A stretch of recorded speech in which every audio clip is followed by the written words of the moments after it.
Next witness. Yes. The state would call Dennis Sesford to the stand.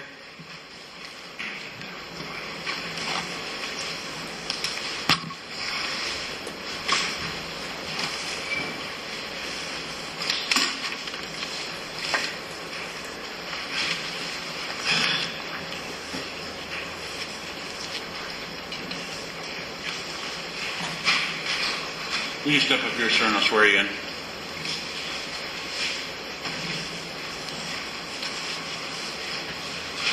Raise your right hand. You swear affirm to tell the truth, the whole truth, and nothing but the truth. I do. Chair.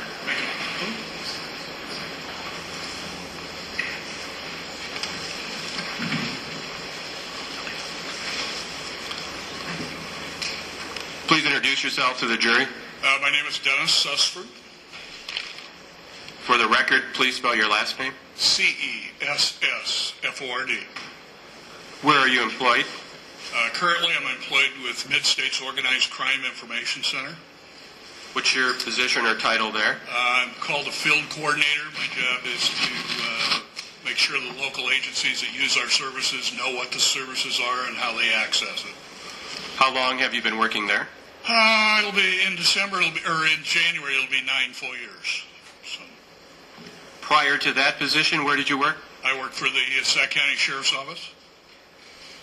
In what year did you leave the Sac County Sheriff's Office? I left at the end of 2002. What was your position or title when you left? When I left, I had the rank of captain. And how long had you worked at the Sac County Sheriff's Office? 22 and a half years. In 2001, what was your position or rank? I was lieutenant at that time with the Sac County Sheriff's Office. Can you briefly give us a background on your education and training and experience in law enforcement? Okay. Well, I'm a graduate of Fort Dodge Senior High School in 1971. I received my Associate of Arts degree at Iowa Central Community College here in Fort Dodge. Actually received the degree in 1977, May of 1977. Actually completed my studies in December of 76. Graduate of the Iowa Law Enforcement Academy in February of 1978. And that's about it. I want to turn your attention December 13th of 2001. Were you working that evening? Was. At some point, did you get a call to go to early? I did. Do you remember what type of call it was? It was a radio call from the dispatch. I believe she was also dispatching Deputy Brusher at the same time, advising us that there was a shooting in Early and that she would be dispatching EMS and first responders. Where did you go? I went to the residence in Early, which is 105 West South Avenue. And that's in Sac County yet? It is. When you arrived, were other officers there? Yes, there were. What did you do? I went to the house, went to the front door of the house, and that was just being opened by Deputy Brusher. And went in, he briefed me shortly on what it was. We made sure the house was safe, and then we had EMS come in and go up to the second floor with us. When you were downstairs, were you ever in the dining room? Can't remember whether that was when I first went in or after we came back down after we'd cleared the house, but I was, yes. And at any point, did something in that area catch your attention? It did. What did you see? I believe it was a dining room table. There was a semi-automatic pistol laying there. And then on a counter in the kitchen, it was a revolver. Anything near or by the revolver? Revolver, there were 5 unspent rounds and 1 spent round. So it was just a casing. Do you remember to the revolver, was the cylinder open or closed? I don't remember. Anything on the floor that caught your attention? I believe there was this pair of pantyhose laying there, and the exact placement, I can't remember. Lieutenant Sesford, was it your responsibility at that time to collect the evidence? No, it was not. Who was that assigned to? At that particular time, we had made the decision to call for the crime scene unit out of Des Moines, and we weren't going to collect anything until they arrived, and that was their job. Do you know who came up from the crime scene team to do the collection of I evidence? know it was Robert Harvey and Linda, and I apologize, I can't remember Linda's last name. So go back to the home. Well, you were in the defendant's home. At some point, did you go next door? I did. Tell us what happened there. Shortly after the EMS had went in and we had him pronounced dead, I got a telephone call on my cell phone. It was the dispatch advising that the alarm was going off at Zelex, which is the building right next door, which is the office for the Roberts business at that point. Did you go over and check it out? I did. Was there somebody in the office? There was. Who was there? Chief Roger Ray from the Early Police Department and his reserve officer, Ray Musselman. Did they know there was an alarm at the office? I don't know. When you say there's an alarm, can you explain how it works? If somebody sets off alarm, how would the county know? I would assume it was either an alarm company that called the dispatch. I don't remember. When you were in Zelex, did you see anything that caught your attention? No. I don't believe I ever went in Zelex at that point. Did you pass on the information that you learned from dispatch to the officers that were inside Zelex? Yes. You mentioned the crime scene team was called. What did you do after they were contacted? I went back into the residence and talked with Roger Ray and Dan Bruscher. They asked me to start the interviews with the Roberts family. Who was the first person you interviewed? I took Bert they were in the kitchen area at that time. I took Bert into the dining room. We sat down at the dining room table. Do you remember when you were going to talk to Bert where the defendant was? I believe she was still in the other room, what I'd call the kitchen area. Were you able to interview Bert at that time? I was not. What happened? When I was just getting ready to start, and Deputy Bruscher came in and said that Tracy was having difficulty breathing.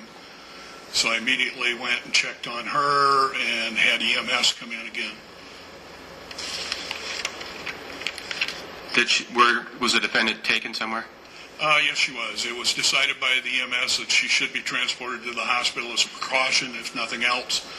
And so they decided they would transport her in the ambulance. Did you at some point go to the hospital? I did. And why did you do that? In the attempt to get interviews with the children and Tracy. When you were at the hospital, were photographs taken of Tracy, the defendant? Yeah, there were a couple of Polaroids taken by another officer in case I didn't get there right away. And then I used my 35 millimeter camera to take some photos of her neck. And I believe I took them of her hands also.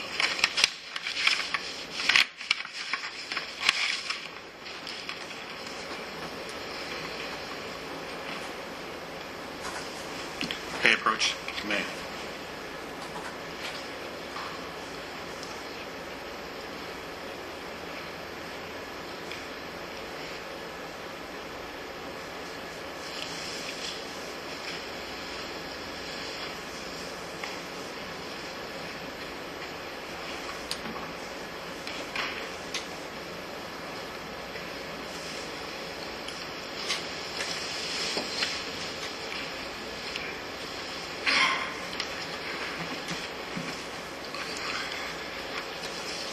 Lieutenant Assessford, concerning I handed you two photographs, State's Exhibits 15 and 16. Are these a couple of the photographs you would have taken of the defendant at the hospital? Yes, they are, though I had forgotten that I had taken the one of the mark on her arm. But And in front of you, State's Exhibit 14, it's already in evidence. Is that another photograph of you took at the hospital? it is. Are State's Exhibits 15 and 16 a fair and accurate representation of how those areas of the defendant's body looked when those pictures were taken? As far as I can recall, yes. The State would offer into evidence State's Exhibits 15 and 16. Objection, Your Honor. They are received.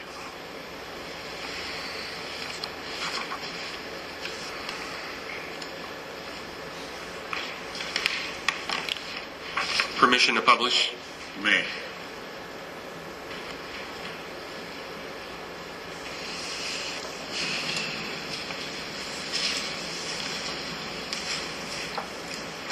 Starting with State's Exhibit 15.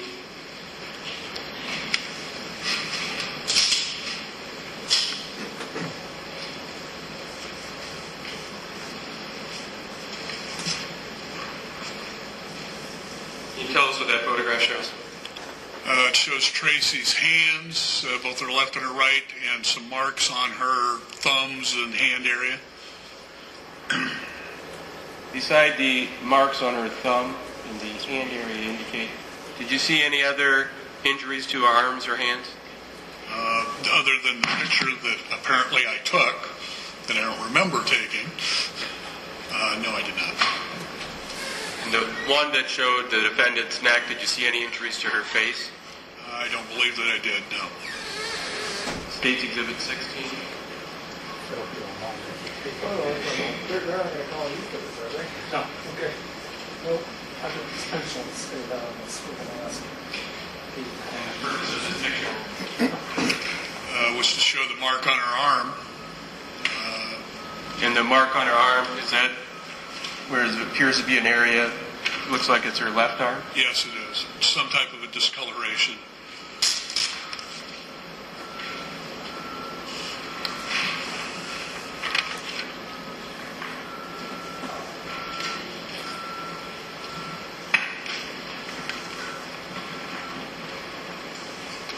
So while you were at the hospital, did you have an opportunity to interview people there?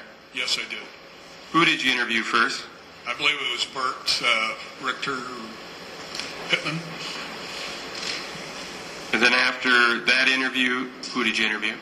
Noah Roberts. Any interviews after that? I did interview Tracy. When you started the interview, did you ask for some background information? I did. I asked her background on, as far as identifiers on her and the children and her current husband. Who did she say, did you ask who was living at the home on December 13, 2001? I did. Who was living at the home at that time, or living in the home at that time?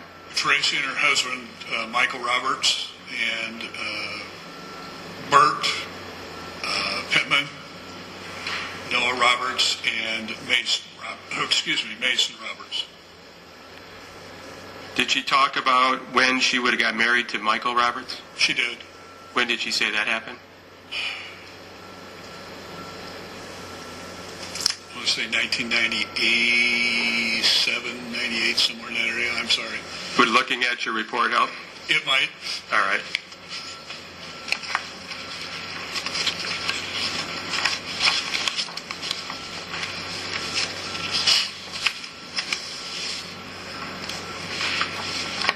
May I approach? You may.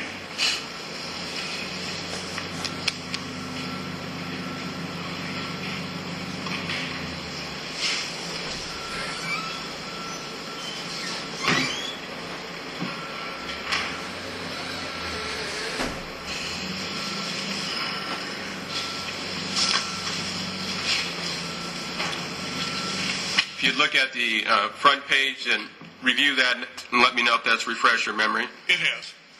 When were the defendant and Michael Roberts married in? May of 1996. Did the defendant say when Michael Roberts moved to Early, Iowa? She said November of 1998, and the kids and her moved in December of 1998. Excuse me. Did you ask the defendant where Michael was that night? I did. What did she tell you? She said that Michael was on a business trip that he had left with an employee by the name of Raymond Friedman. They had went to Minneapolis, flew to Denver, flew back, and then were having some type of meeting, she thought, on Thursday afternoon or evening. Did you ask the defendant when Michael's expected back? I did. She told me at that point that she expected him either late Thursday evening or on Friday morning.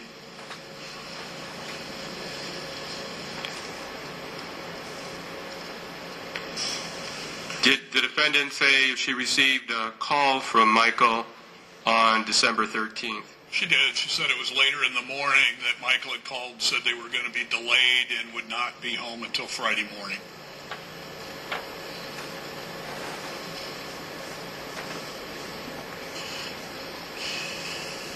Did you ask the defendant to go through her day that Thursday, December 13, 2001? I did. Did she tell you what she did that morning? She did. What did she tell you she did? She said she got up sometime between 6:30 and 7:30 a.m. Got up, got dressed. I believe she said she started a load of laundry. At some point later, she went and got Noah up, or Noah had woke up. I'm not sure exactly. But anyway, she then went and got Mason. Mason had woke up. She went and got Mason and fed him breakfast. Did she talk about if she did anything around the house that morning? She did. I think she said she did some straightening up and stuff, and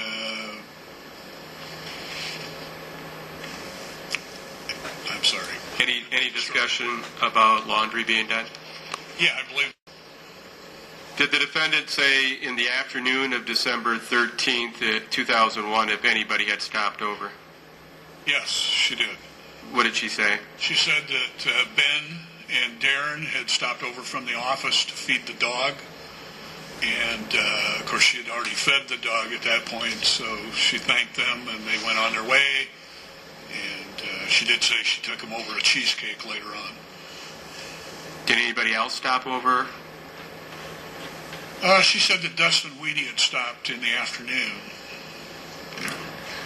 Did she say what time he stopped over? She wasn't really sure. Did she say what happened when Dustin stopped over? She said he came to the front door, which she thought was unusual because nobody ever uses the front door. She has a difficult time remembering where the key is at, so she had to locate that to open the door to let him in, or open it to greet him at least. Did the defendant say what Dustin wanted? He wanted to talk about a job. Apparently he had some indication that there was some work that he could do at the office. Did the defendant say what she told Dustin? She told him that Michael was not home and he wouldn't be back until tomorrow, that he would have to come back and see Michael when he was back in the office.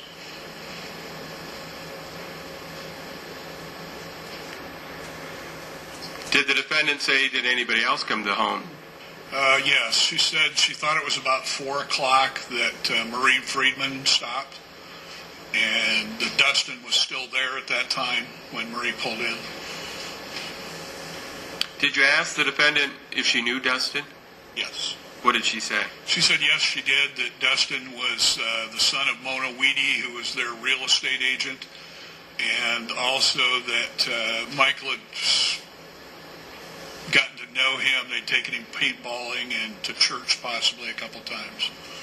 Did the defendant indicate that, or did the defendant say, did Bert know Dustin? I believe she did, because Bert had gone paintballing with him. Did you ask the defendant if she had left the house anytime that day? I did.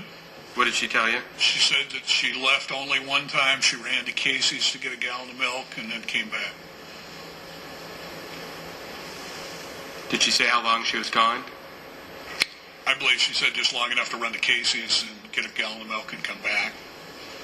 Do you know where the Casey's is in Early? Yeah. It's 3 or 4 blocks from their house. Maybe a little longer than that, but not far. Did the defendant say what she did when she got back? She came back and did some stuff around the house, I think is what she said. Did the defendant say how long Marie stayed? I think she thought about an hour, maybe just a hair more than that. Did the defendant say anything to you about whether or not she was hoping Marie would spend the night? She did make that statement that she hoped, because their husbands were together, that she had hoped that Marie would spend the night with them. or with her and the kids. Did the defendant say what happened, why she did or did not spend the night? I don't believe she made any comments about that. She just said that Marie left, she thought, between 5 and 5:15. Did she talk about what Bert did when he got home from school? Yes, and she said that she was planning on wrapping some Christmas presents. So when Bert came home, she asked him if he wanted to go over to the office to play video games with the guys. And apparently that's what he did. Did the defendant claim what time Bert came back to the house? She couldn't remember. Did the defendant say whether or not Marie was still there when Bert came back? She couldn't remember whether that he was there before Marie came or it was when Marie got there. She didn't know. At some point, did the defendant say anything about going upstairs? Yes. What did she say? That the kids, when Bert came back from the office, that Bert he came back when Marie was just getting ready to leave. And then him and the other two kids went upstairs to watch a movie.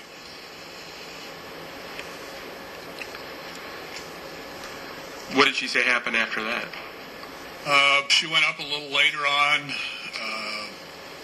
to get May to change her and then give her a bath.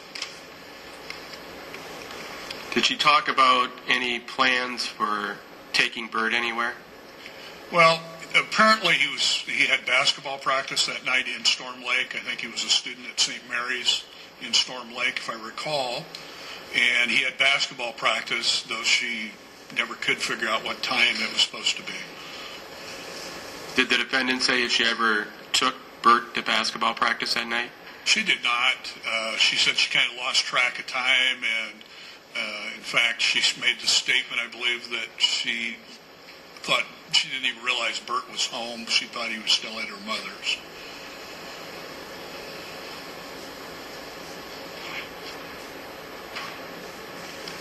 Did she say anything happened when she was upstairs? She did. She heard noises downstairs. She said she had taken May into the bathroom or was going into or coming out of the bathroom. She wasn't quite sure on that. She saw movement of people down coming up the stairwell, and she made eye contact with the first person coming up the stairs. Did the defendant claim how many people came up the stairs? She was pretty sure that there were two. Did the defendant say if she knew or thought who they were? She said she did not recognize the first one. It was the only one that she really got a good close look at. She said she made eye contact with that person. Was she able to describe that person in any way? She was. How did she describe that person? Her age or a little older. Her height maybe just a little bit taller. Slender to average build. With dark brown or wavy hair. No glasses, no mustache, no facial hair at all. Was the person wearing anything over his head or face? No, he was not. And it was a white male. I'm sorry.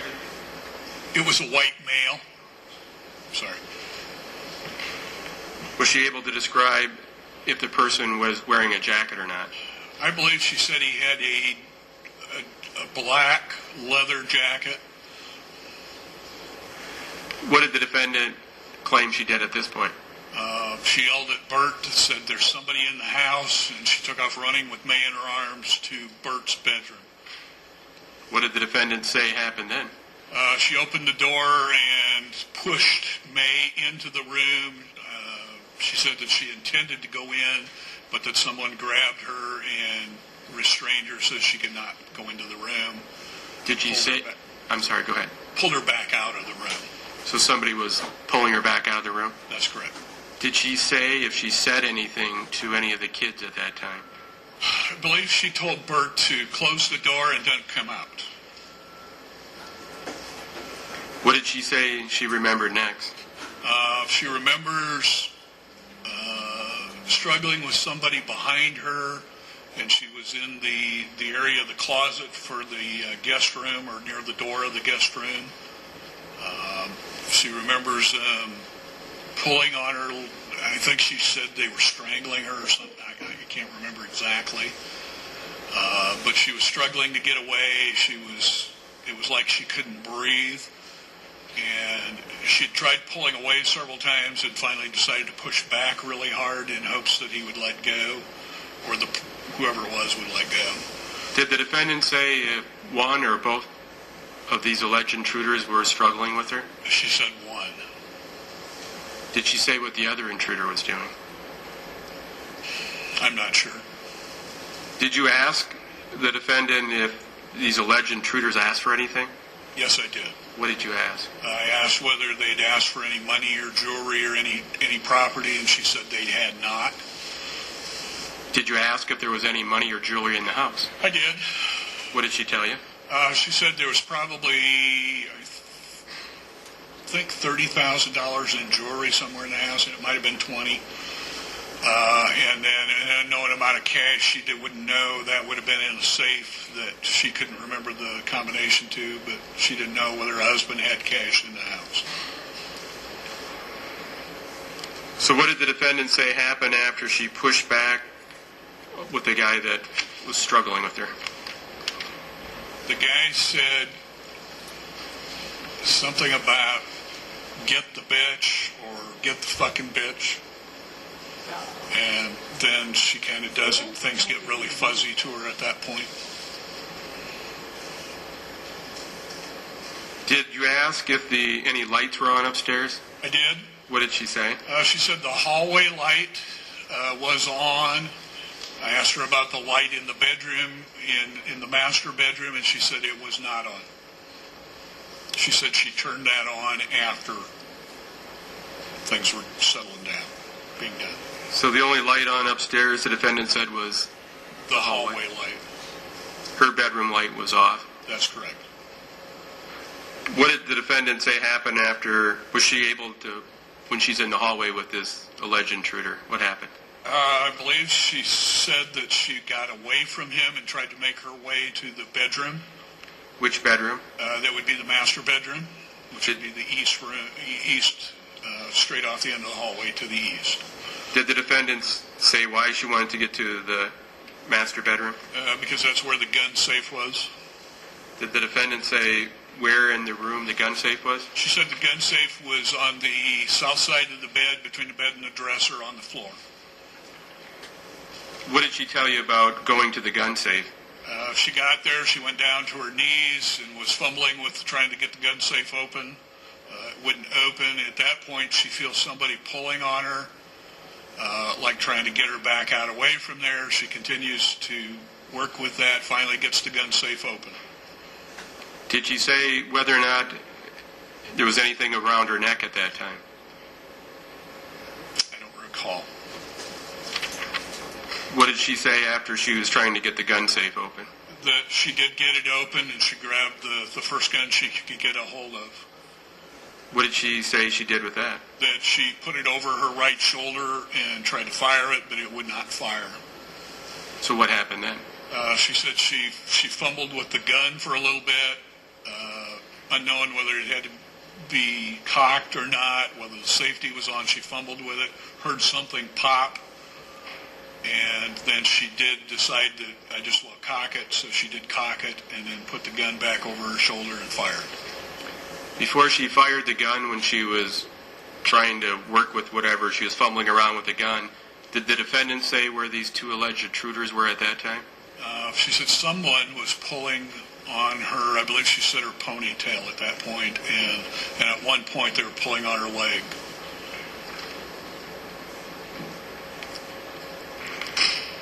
So after she claimed she did something with this gun, she did what?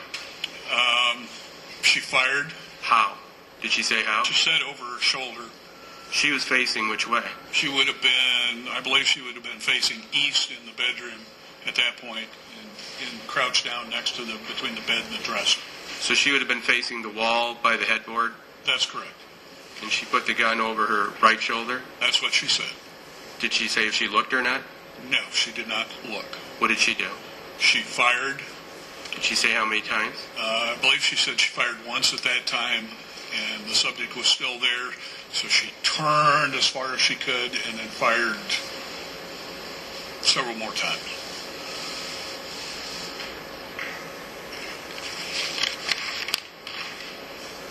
When she turned, did the defendant say what position she was in as far as standing, sitting? What she I was... believe she was still kneeling at that time. What did she do then? She stayed in that position. She said she saw a shadow or a figure go in front of the door, and she heard noise going down the steps, and then she thought out through the door. Before that, did she talk about when she saw the shadow, if she did anything with the gun? I don't recall that she did. If you would look at your report in front of you, please. Save you time. You go to page 7. Thank you.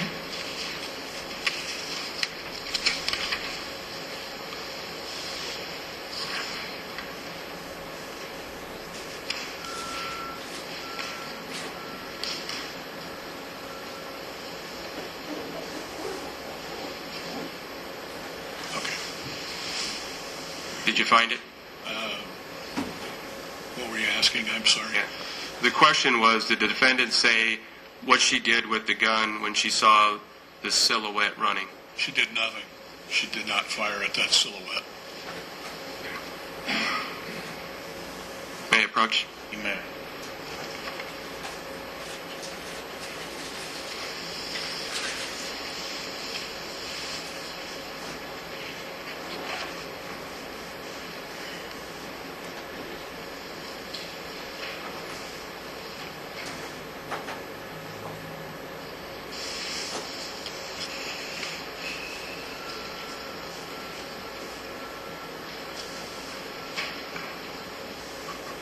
May I approach again? Yes. You look at the third paragraph. Read that to yourself. I'm going to check, Your Honor. It's not a pending question. And I'm checking. This is the government's witness's pleading. There's nothing to refresh recollection because I don't believe that there's a question. You got a second?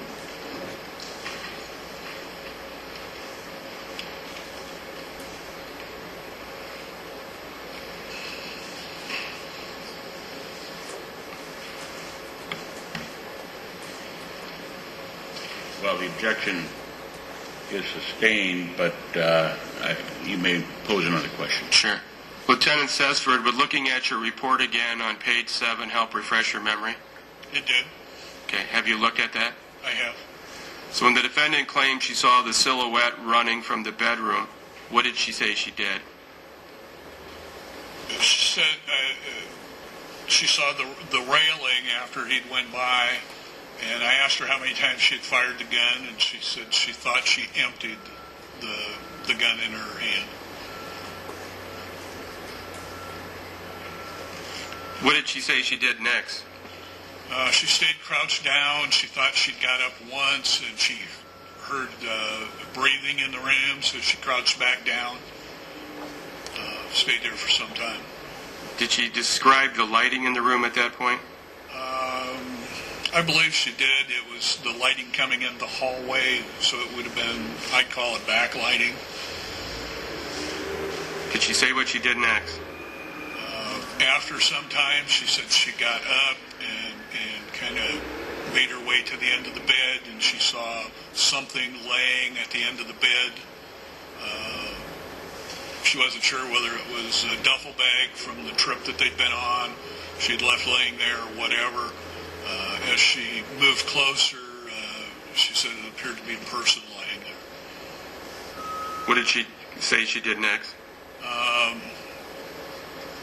She said that he was rocking, kind of like to get up, and she went to fire the gun in her hand, and it wouldn't fire. I'm going to back up. Before this point, did the defendant say she ever had left the room? No, she said she had not at that point. Did she say what she had in her hand or hands at that point. She said she had a gun.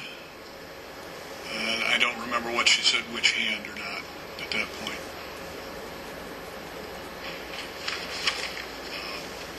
And the report in front of you, if you look at that, will that help refresh your memory? Yes. What did the defendant say she had in her hand? At that point, she said she had a gun in each hand, and she did not remember at what point she had grabbed the second gun. Did she say if she left the room at that point?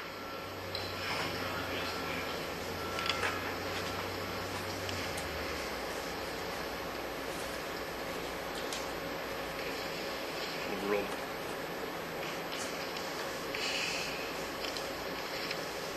And if you're not sure, would looking at your report help refresh your memory? It would. Please look at it.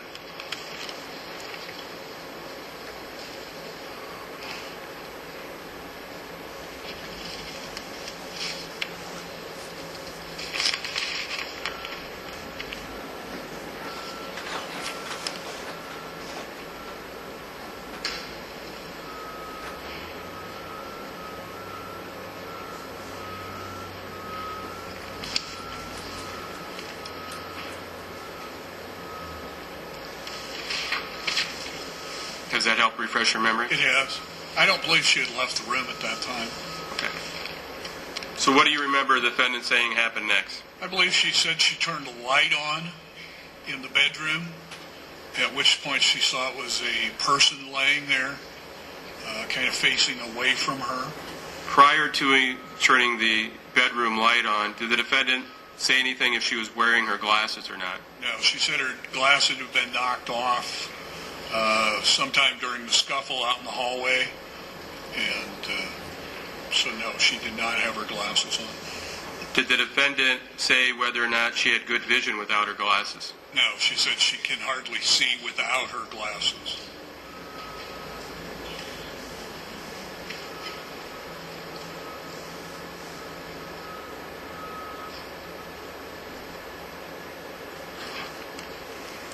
So after she turned the bedroom light on, what did the defendant say happened? He was trying to get up. She could hear the breathing, and I believe she said the gun in her left hand. She fired one shot. Did she say before she fired the shot if the person was doing anything? I believe at that point she said he was still rocking, trying to get up. Did the defendant say if she said anything to the person at that time? I believe she said, "Don't get up, don't get up." Did she say which hand she used at that point? She used the gun that was in her left hand at that point. Prior to using the gun in her left hand, did the defendant say anything about the other gun? She said she had tried to fire that and it would not fire, so she fired with the one in the left hand. Did she say how many times she fired the gun in her left hand? She said she fired it once. Did she describe what kind of gun it was? I don't recall. I think she said it was a revolver. Did she say what happened after she fired that gun once? I believe she said he quit moving, but she thought she could still hear breathing in there. So she left the room and went to Bert's room. What did she say she did then? I believe she said that she told Bert to get the kids and go downstairs, at which point apparently they did. Did the defendant say what she did with the revolver? I believe she still had both guns in her hand at that particular point. Did the defendant go downstairs? Did she say if she went downstairs? Not at the same time she sent the kids down. Kids down first? Yes. What did the defendant say she did? She stayed up to make sure that he was not moving anymore, and then she went down and joined the children. She had told Bert to call 911. And somewhere in this conversation, whether it was Ezra going downstairs or whether she was still upstairs, Bert had hollered back and said, I called 911. She said, are they sending an ambulance? And he didn't know, so he called 911 a second time. Did the defendant say when she went downstairs what she did with the guns?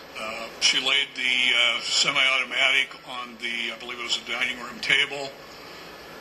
Actually, she still had them in her hands. They looked out and saw red lights, blue lights flashing. She thought during that time frame that hanging on to the guns might not be a good thing to do when law enforcement showed up. So she laid the 9mm, or the semi-auto down, and she set it on the kitchen table, or the dining room table, and then went into the kitchen, and on the counter, she unloaded the revolver. She actually said she unloaded it? Yes, she did. Did you ask her if she heard any names when these alleged intruders were in there? I did. What did the defendant tell you? She heard either Boss or Ross, and then she thought she heard one of them say something about Vinny.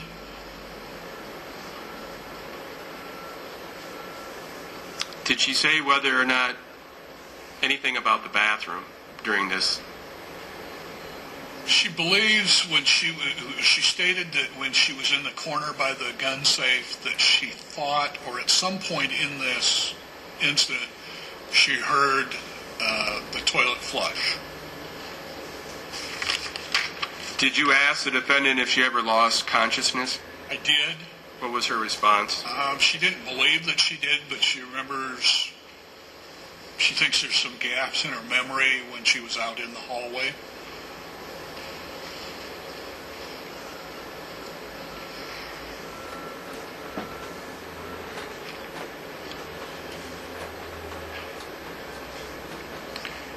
Did you ask the defendant if she was familiar with guns as far as shooting? I did. What did she tell you? She said that she is familiar with guns. And the person you interviewed at the hospital on December 13, 2001, is she in the courtroom today? Yes. Can you briefly describe where she's sitting and what she's wearing? She's got a black and white shirt on with a black sweater. Seated next to the older attorney. May the record reflect that this witness has identified the defendant. Thank you. After you interviewed the defendant at the hospital, did you interview anyone else there? I did. Who did you interview? I interviewed Marie Friedman. She was a friend and the wife of Raymond Friedman, and she had showed up at the hospital. Did you interview anyone else at the hospital? I did a brief interview with Michael Roberts when he arrived. He had arrived sometime prior to the end of my interview with Tracy. And what about what, let me rephrase that. What time did you start the interview with the defendant? I believe it was right around 10 p.m. And approximately how long was the interview? It was at least 2 hours, maybe a little longer.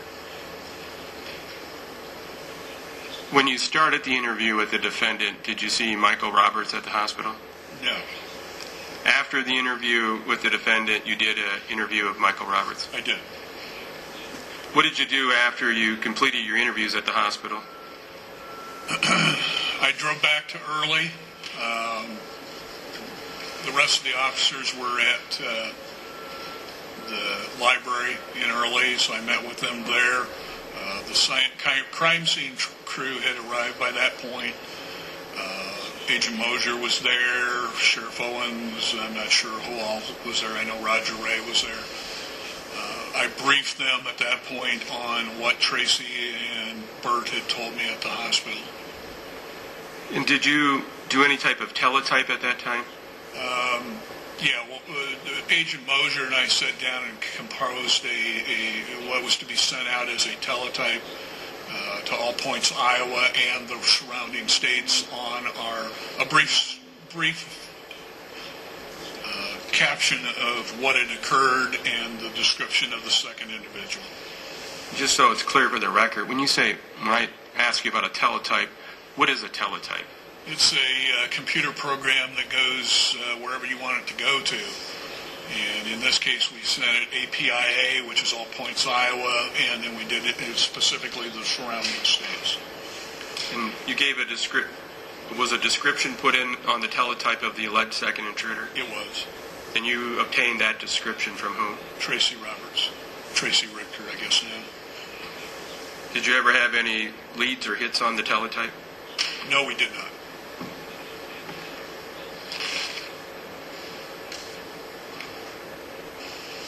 Did you at some point in time or law enforcement go to the business next door to the defendant's home and take photographs? I believe that when the crime scene crew was finished with the preliminary and the main residence, that yes, they did go over and photograph just for placement purposes if there was any question, mainly because the door was unlocked and was found. It was protect us as much as it was for evidentiary purposes. At some point, was Dustin's body transported somewhere? Yes, it was. Where was it transported? To, I think it was St. Luke's Medical Center in Sioux City. For what purpose? For an autopsy to be performed by Dr. Thomas Carroll.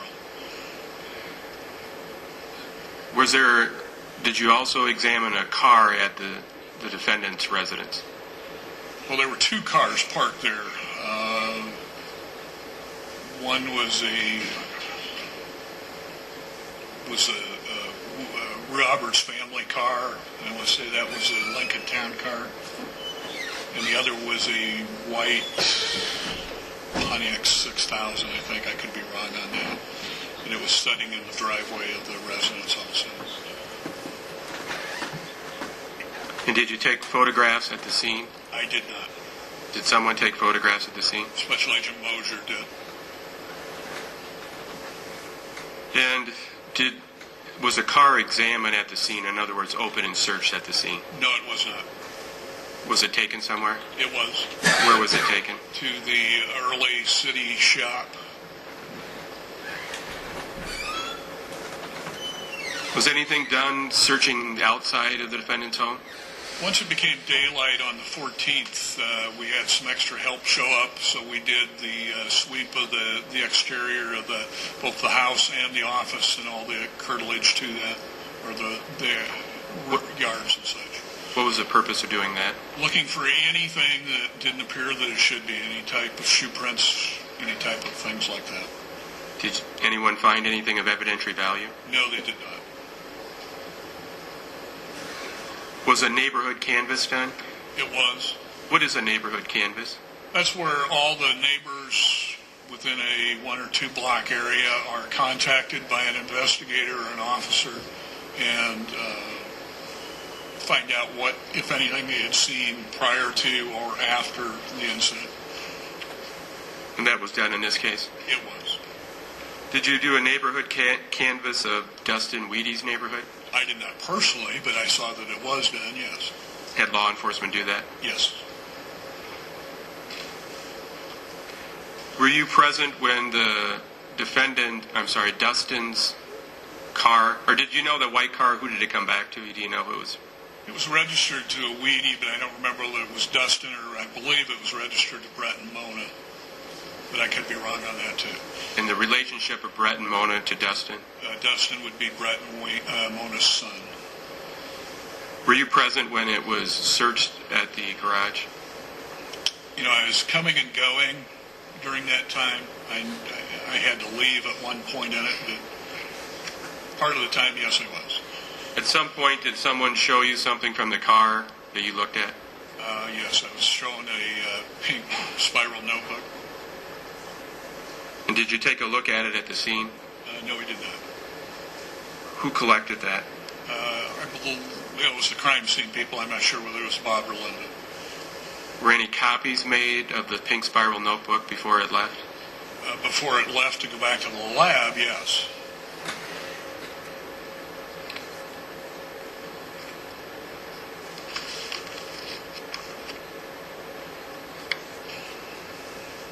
Did you receive something from Michael Roberts the next day or around that time that you collected as evidence? I did. They were actually working on processing the vehicle at that time, the Wheaty vehicle, And Michael had called dispatch and said that he found an item, and I went over and collected it from him.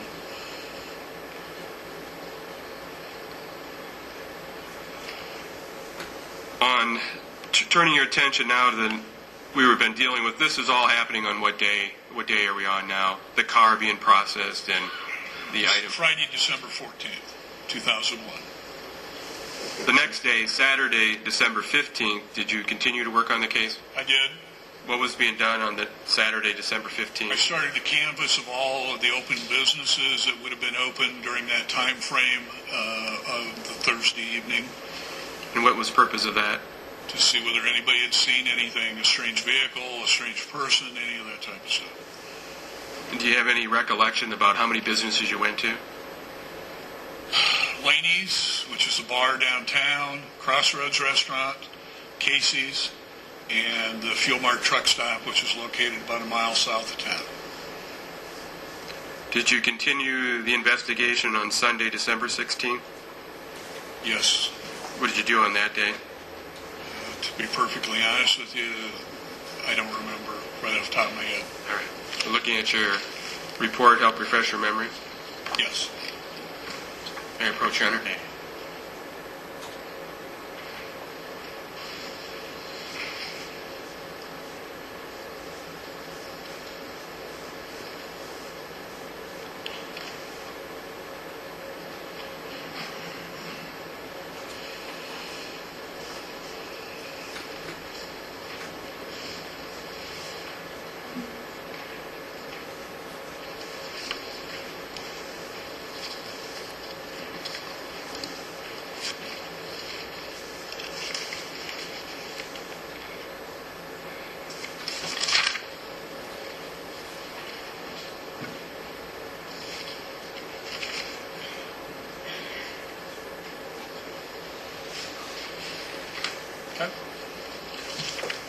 Can you tell us what you did on Sunday, December 16th?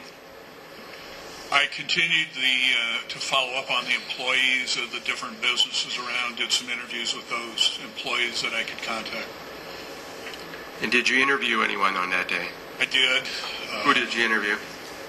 Mona Weedy, And her relationship to Dustin? that would be his mother. Then on Monday, December 17th of 2001, did you interview anyone? I assisted in an interview with Tracy Richter that was conducted by Special Agent Mosier. And where was this interview conducted? We were in the Buena Vista County Sheriff's Office in Storm Lake. Who was the lead investigator on this interview? Dan Mosier. Turning then to December 18th, at some point, did you show Mona something? We did. What did you show her? I believe we actually showed Mona and Brett both. What did you show them? The first page of the writing in the pink spiral notebook. Was it the original or was it a copy? It was a copy. And why did you show her the first page of the writing? We were trying to determine whether it appeared to be Dustin's handwriting or not. And we're just referring to Mona. Was she able to identify it? Yeah, they did say, both her and Brett said that it appeared to be Dustin's handwriting. Did you also do a search of Dustin's room? We did. Did you find anything of evidentiary value? What we were looking for was, again, exemplars of some of his writing from school papers and such, and we did find some stuff that appeared to be the same as the writing in the pink spiral notebook. So what's the purpose of collecting, when you say an exemplar of writing, is that just other papers with writing on it? That's correct. What's the purpose of doing that? In case we needed to actually send it to a handwriting analysis so that we had papers that we knew were written by Dustin. Did you talk to the defendant around this time period about if she had any travel plans? That would have been during that interview on the 17th that we did, yes. Did the defendant say she had travel plans? Yes. What did she say? That they were going on an extended vacation, her, Michael, and the children to Australia. Did the defendant give any indication how long she was going to be gone? I believe she said that Michael was going to come back first after a couple weeks, and that she was going to be a little longer than that over there, her and the kids. Turning your attention now to December 19th, did you contact law enforcement from another agency, another state? I believe I did. I believe that was the date that I did. And what agency did you contact?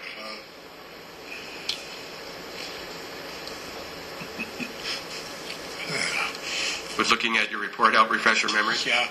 Please take a look at that.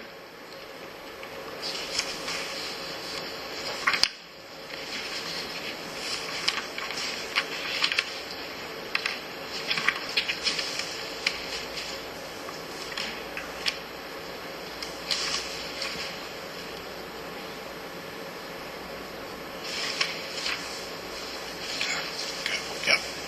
What agency did you contact? James City County Police Department, In what state is that in? Virginia. And what was the purpose of contacting the law enforcement agency in Virginia? To have them do an interview with Dr. John Pittman. And did an investigator from that agency do an interview for you? Yes, I had contact investigator Michael Spearman and asked him to do that, explain to him the situation, what we had, and asked him to do the interview. And when you do that, when another agency assists, do they send you the copy of the interview then? They do. Or report? So, yes, Was that done in this case? it was.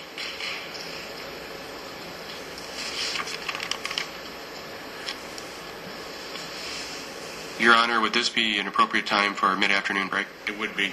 Ladies and gentlemen, we'll take our mid-afternoon recess at this time. We'll be in recess for about 15 minutes. Please remember the administrator at the beginning of the trial. Mr. Jones. Thank you. Court is reconvened. Please be seated.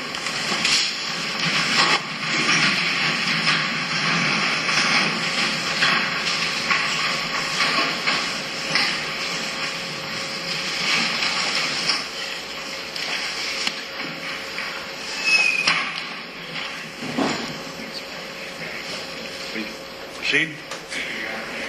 Yes.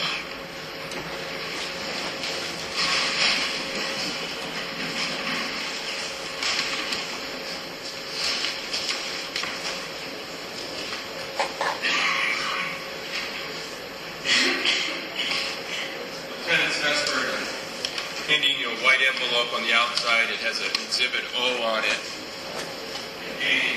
Something inside. Do you recognize this? I recognize the envelope with my writing on it. Tell us what that is. It's notes that I made on it of location of where it was found and who it was found by, turned over to me on the 14th of December at about 4:35 in the afternoon. And it indicates that it was turned over to Robert Harvey. I guess I don't know what the date was. But So is this what you were talking about earlier? You are afraid something that Michael Roberts turned over as a shell casing. that's correct. The shell casing you got in Michael. You have your microphone.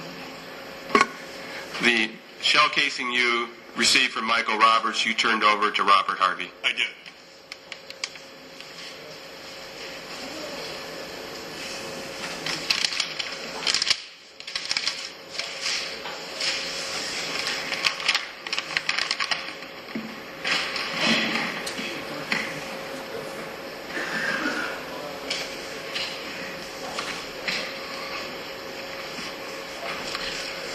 Big prior to our break, we were in February of 2002. I guess we're actually in December, I'm sorry. Did the investigation continue after December 19th of 2001? Yes, it did. And in February of 2002, did you have an opportunity to talk to the defendant? I did. And when you talked to the defendant, was there any reference to a Schwann's guy? There was. How did that come up? She was talking about being afraid to be in the house, how that when the salt guy comes to deliver salt for the water softener, that she wouldn't let him in. She'd make him leave it out on the stoop. And when the Schwan guys come, she'd pretend she wasn't, the new Schwan guy came, she would pretend that she wasn't home so that he would continue on.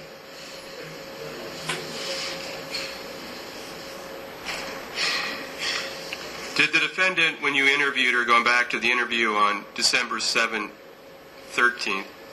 of 2001, did she ever say whether or not it was customary to lock the doors of the house? She said it was customary even when they were home for the house to be locked. So even when they were home, the doors would have been locked? Yes.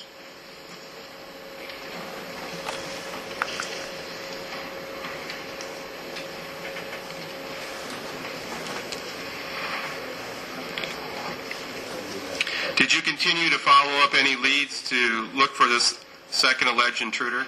I did. Did the leads ever lead to finding a second intruder? It did not. When did you start your new job? January of 2003. When was your last day at the Sac County Sheriff's Office? December 31st, 2002.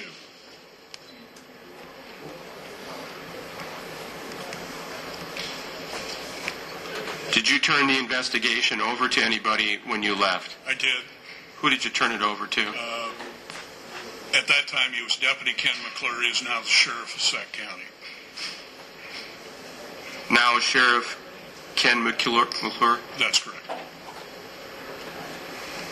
Was the investigation still open on December 31st of 2002? Very much so.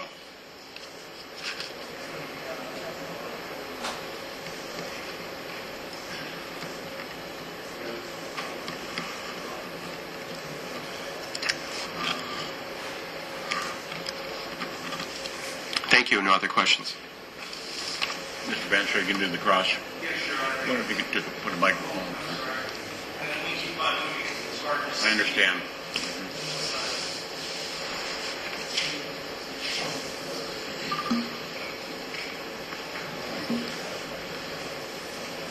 Now, Mr. Sessford, my understanding is that you are retired now from the Sac County Sheriff's Department, correct?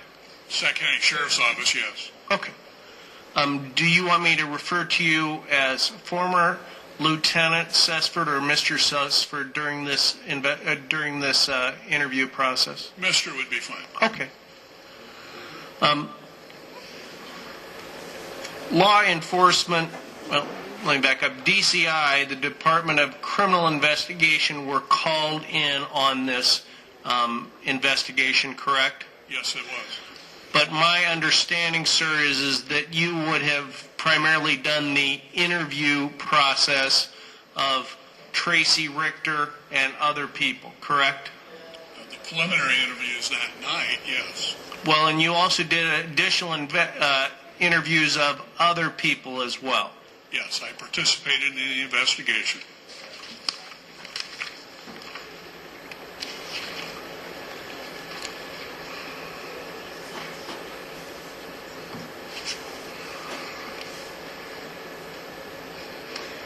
And upon entering the Roberts residence on December 13th of 2001, you observed a semi-automatic pistol on the table, correct?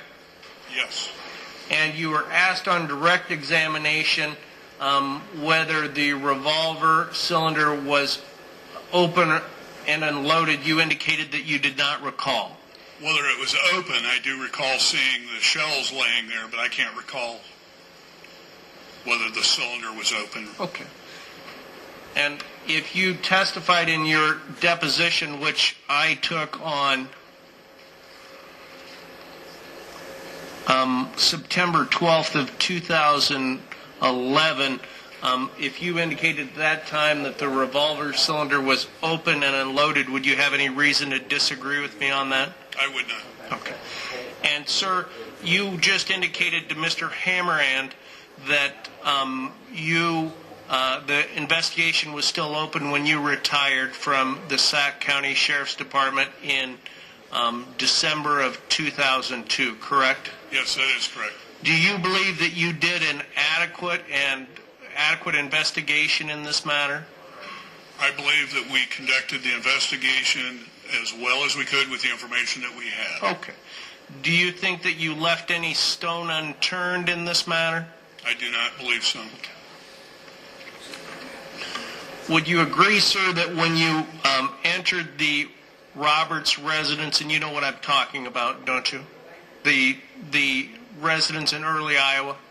105 Southwest Avenue, yes. Okay. Or West South Avenue, I guess it is. And you observed a baseball bat in downstairs as well, didn't you? Yeah, I think I did. And you observed pantyhose? I did. You testified when you observed the revolver that it appeared there was 1 spent round and 5 rounds on the counter? That's correct.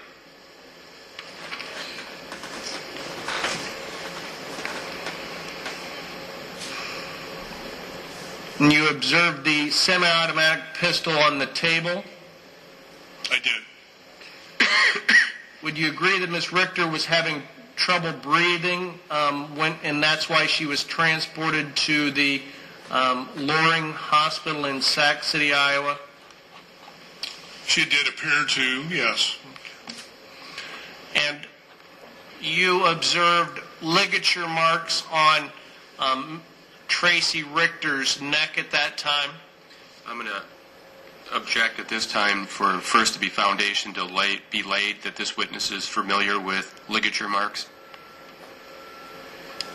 Well, Overruled. may I approach the door visualizer? Sure. Mr. Sesford, we've already had some photographs that were admitted into evidence.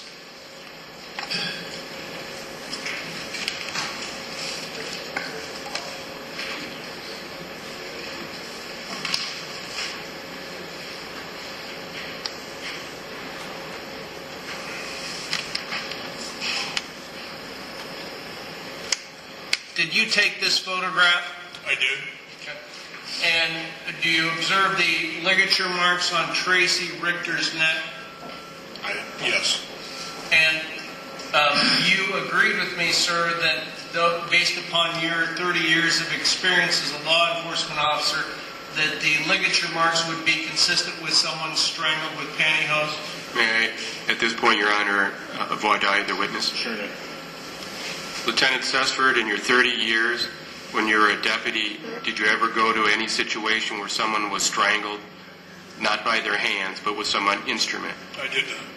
So do you have any knowledge or experience if a pantyhose or some other cord or some object was used to strangle someone, how the ligature marks would look? I do not. I would object. This is beyond the area of this witness expertise. Judge, I specifically asked Mr. Sesford this in his deposition, and he was able to form an opinion. So, however the court wants me to proceed. And Judge, I'm not asking for his medical opinion. I'm asking for his lay observation based upon 30 years of law enforcement. The objection then will be overruled. Sir, did you remember me asking you that question during your deposition? You did?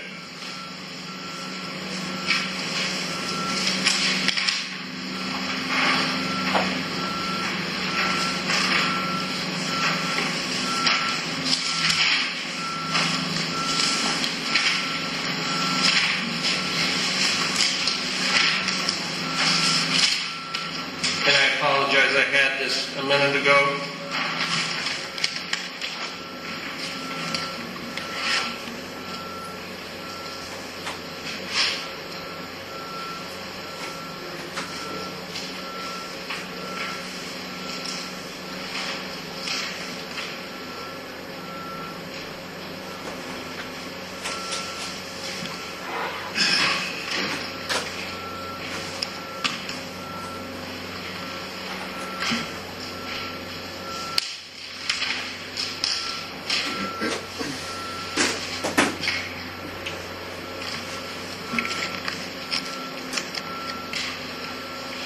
Do Do you have a recollection, sir, of me asking you that question I do. during your deposition? I do have that recollection, sir. And, sir, did I ask you specifically if the ligature marks were consistent with someone being strangled? You did ask me that question. And what was your answer, sir? I believe I stated that I am not a trained medical professional in that matter, but yes, in my opinion, at that time, it did appear to be ligature marks. And that's what my report indicated that I prepared. And I'm not disagreeing with you. I wanted to make sure. And the jury has also observed photographs of Miss Richter's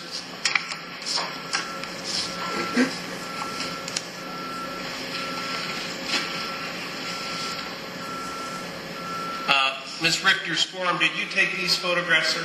I did take that photograph. And during your deposition, would you agree with me? You agreed that those would be defensive wounds? Could be. Well, I believe I did say yes. okay. And did you observe Ms. Tracy Richter's hands after the assault? I did. And did you take this photograph as well? I did. And you would agree with me, sir, that the bruising on her hands at that time would be consistent with defensive wounds? They could be defensive wounds, yes. Well, did I ask you during your deposition? You did. I'm sorry, I didn't mean to interrupt you. Did I ask you whether those wounds were consistent with defensive wounds in your deposition? You did. And what was your answer at that That time? they were. You interviewed Bert Pittman. Bert Pittman was 11 years old at the time. That's correct. As a law enforcement officer, is there a requirement that you obtain permission from the adult of a minor before you interview them? I don't recall that there is. Okay. Did you get permission from either one of Bert Pittman's parents to interview him? No, I did not. Okay. And I understand that the Division of Criminal Investigation, specifically Robert Harvey and Linda Knitting, and that's Knitting, would have done the actual review of the crime scene itself, correct? That is correct. You weren't responsible for that. I was not. I want to make sure we have divisions here. But would you agree with me, sir, that there were 4 bullets that were never recovered from the master bedroom floor? I honestly don't know. And you went to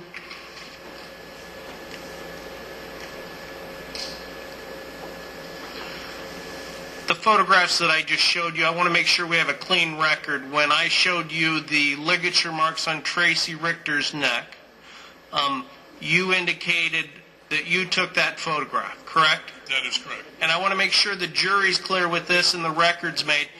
When I asked you about the ligature marks and those being consistent with pantyhose, was that the photograph I showed you at the time? Yes, it was. Okay. And regarding the wounds that you described as defensive wounds on Miss Richter's arm and hands, would those be consistent with, were those the photographs I showed you in your deposition that you testified to the consistency of? Those were the photographs, yes. Okay. I just wanted to make sure. And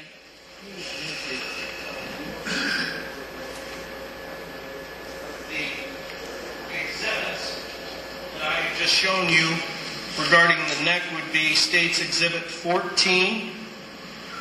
Is that a yes? Yes, I'm sorry. No, you're okay. I wasn't sure that was a question. Yeah.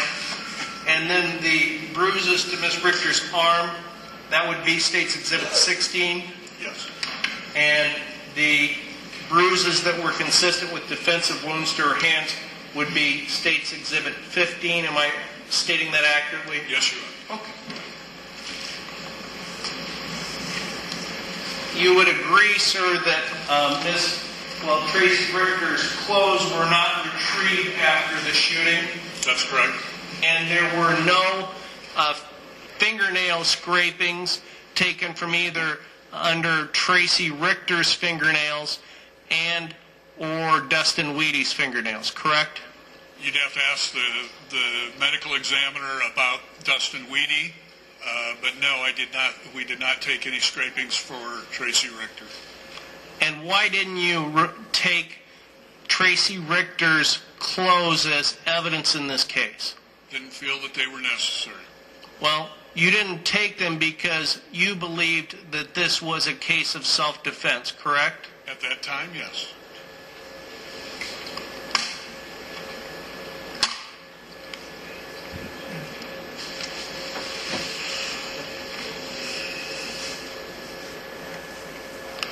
And that was within your discretion on whether these eye examinations were taken or not, correct? That is correct. And you didn't believe that Tracy had committed a crime at that time? I'm going to object. This, again, is for the jury to decide, not for this witness. This is beyond the scope of the... I think it's asked and answered at any rate. Judge, I go back to the question just prior. Well, you didn't take time because you believe this is a case of self-defense, correct? At that time, yes. and my additional question, if I'm allowed, would be, who did you view as the victim at this time? Was it Dustin Weedy or was it Tracy Richter? Tracy Richter.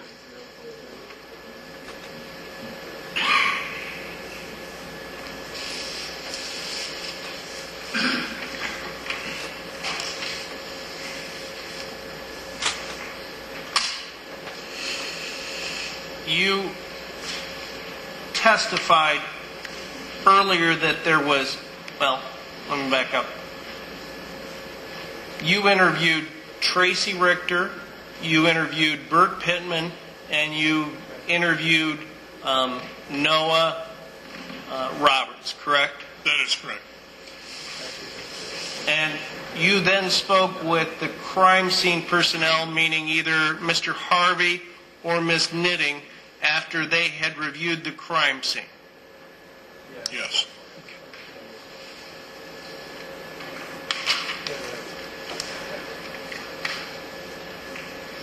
And in your report, it indicates that basically they, meaning either Mr. Harvey or Ms. Knitting, they told us what we had found so far was Excuse me.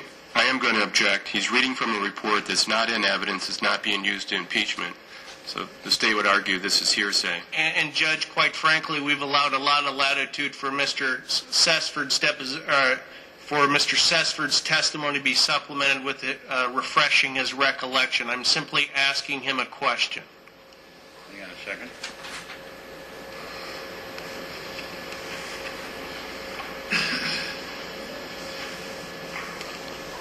May we approach, Your Honor? Yes.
The objection is sustained, but you may pose a new phraseology in your question. If you would. Thank you, Your Honor. Mr. Sessford,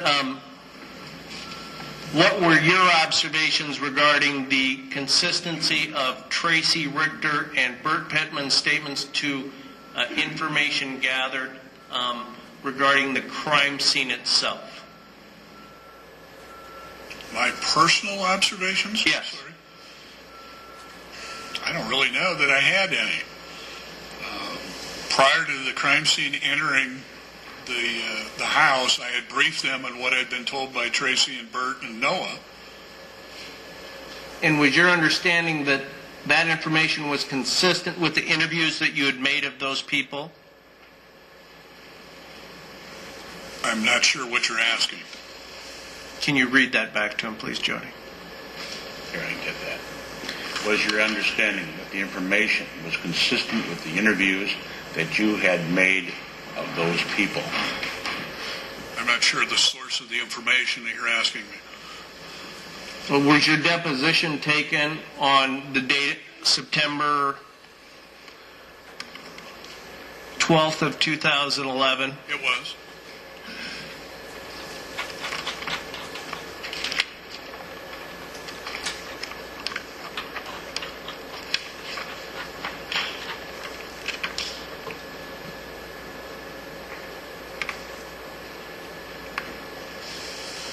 Let me back up a minute.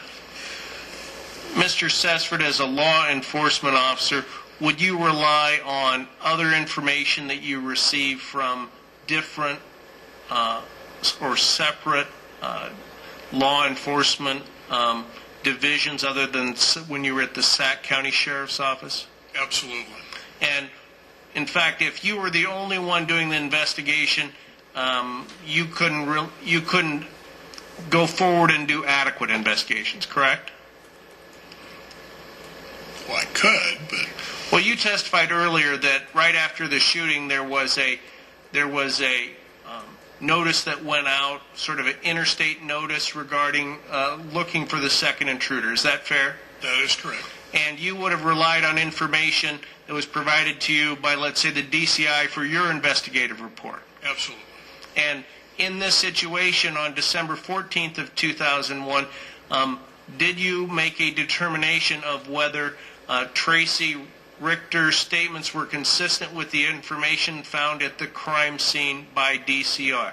I did not make that determination. Did you write in your report that the statements were consistent, Ms. Richter's statements were consistent with what was found at the crime scene? Yes or no? No. Okay.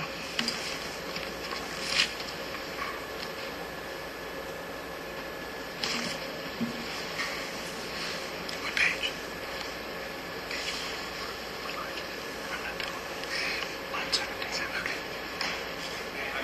Do I need to ask if I can approach everyone? You give us the date of that deposition. Absolutely, Judge. It is September 12th of 2011. May I approach again, Your Honor? Yes.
Do you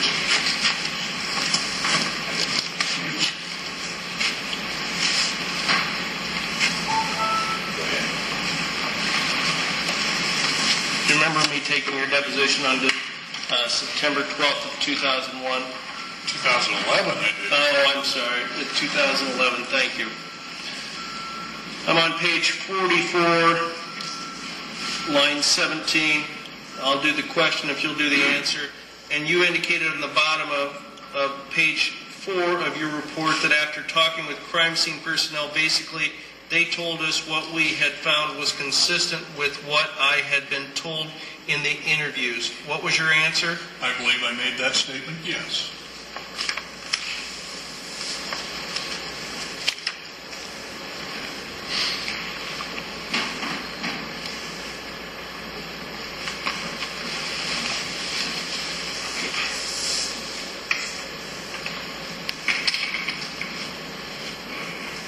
And your opinion at that time was that Tracy was telling you what was consistent with what had been observed in the house, correct? From what I was told by the crime scene personnel, based on what I had told them from the interviews, yes. And I asked you also if you had ever found any direct evidence to dispute Tracy's statement of what happened, and you indicated that you had never been able to find a second person. That is correct. Did you look for a second person? We did.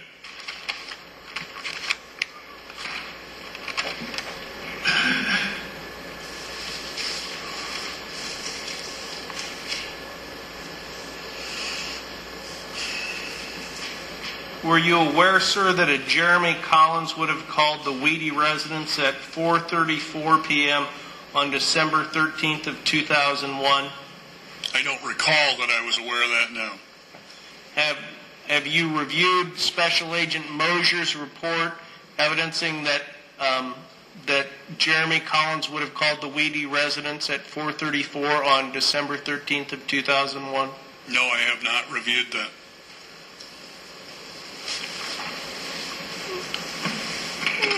Were you aware that there was canvassing? You testified earlier that you did some canvassing around the businesses in that area, correct? That is correct. And would you agree, sir, that there were two canvass reports evidencing that there was an extended cab pickup truck that would have been in front of the Roberts residence around the time of the shooting? I don't recall. You don't have a recollection of us talking about that in your deposition? We talked about it in the deposition, but I still don't have a recollection of it. And we also discussed that Jeremy Collins had an extended cab pickup truck at that time. You told me he did, yes. Okay. And do you have any reason to dispute that? I suppose not. Okay. And you interviewed Mona Weedy, who is Dustin Weedy's mother, on a number of occasions, correct? Yes. And between the night of the shooting, December 13th of 2001, until December 30th of 2001, which is approximately 2 weeks, Mona Weedy never told you about Jeremy Collins, did she? Prior to the interview on the 30th, no, she did not. Because I presume that if Ms. Weedy would have talked to you about that, you would have put it in your report. I would hope that I had. Okay. And prior to December 30th of 2001, did you, and that would have been when you spoke with Ms. Weedy that we're referring to, did you ever do any investigation regarding Jeremy Collins? Prior to that? Yes. No, I did not. Okay. And Mona Weedy on December 30th of 2001 specifically told you that she thought if there was a second intruder, it was Jeremy Collins, correct? I'm not sure of her exact wordings without looking at my report or the report of that, or the transcript of that interview. I believe that was a taped interview.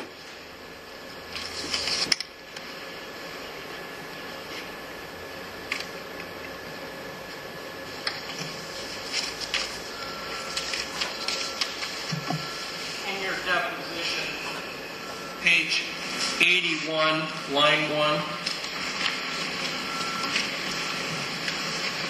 I'll read the question, you read the answer.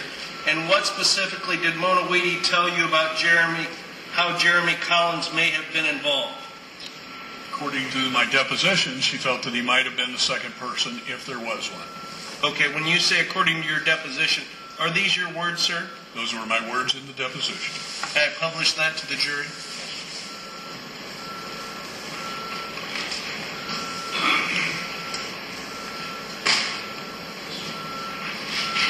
And I want to make sure your words at that time were under oath, like you're testifying today. Absolutely.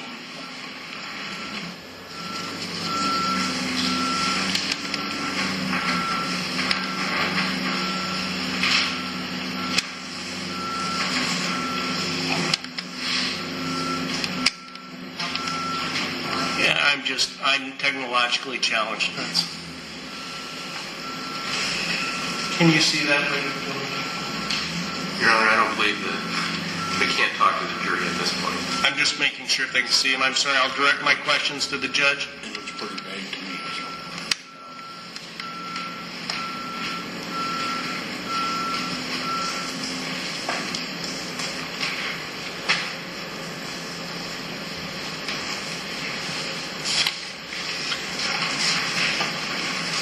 And Mr. Sessler, I'm sure that after Ms. Weedy told you that Jeremy Collins was the second intruder, you rushed out to find him, didn't you? No, What do you mean, no? I didn't rush out to find him. Did Ms. Weedy admit that she was having an affair with Jeremy Collins?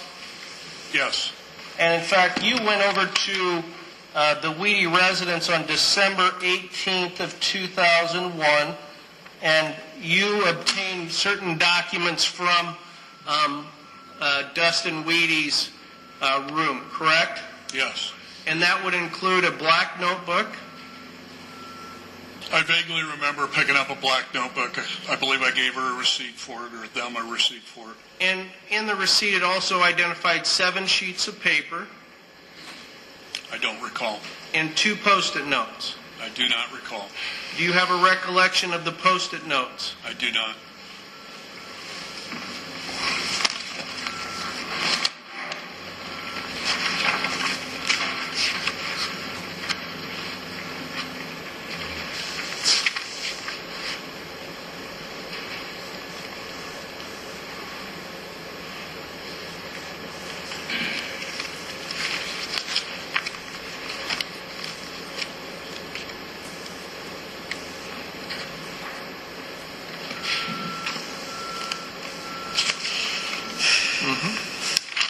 Yep.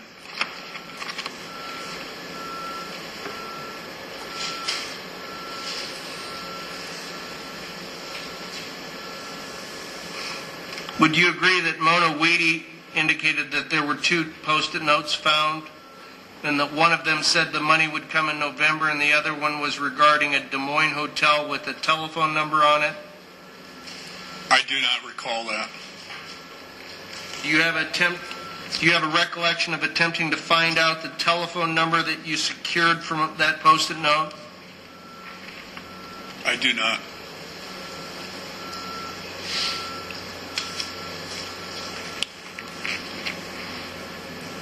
If you would have obtained that Post-it note and the 7 sheets of paper, that would have gone in the evidence log at the Sac County Sheriff's Department, correct? To be honest with you, I don't remember whether that's where it went or whether it was given to Mosier. I don't know. What was the ordinary operating procedure when evidence was obtained in any type of crime scene while you were the lieutenant at Sac County Sheriff's Department? If I obtained it and was going to remain custody of it, it would have been logged in. It may have been placed in a case file, which would have been locked in my office. And you don't have a recollection of where the items that were retrieved from the Weedy residence on December 18th of 2001, you don't know where those items are now? I do not.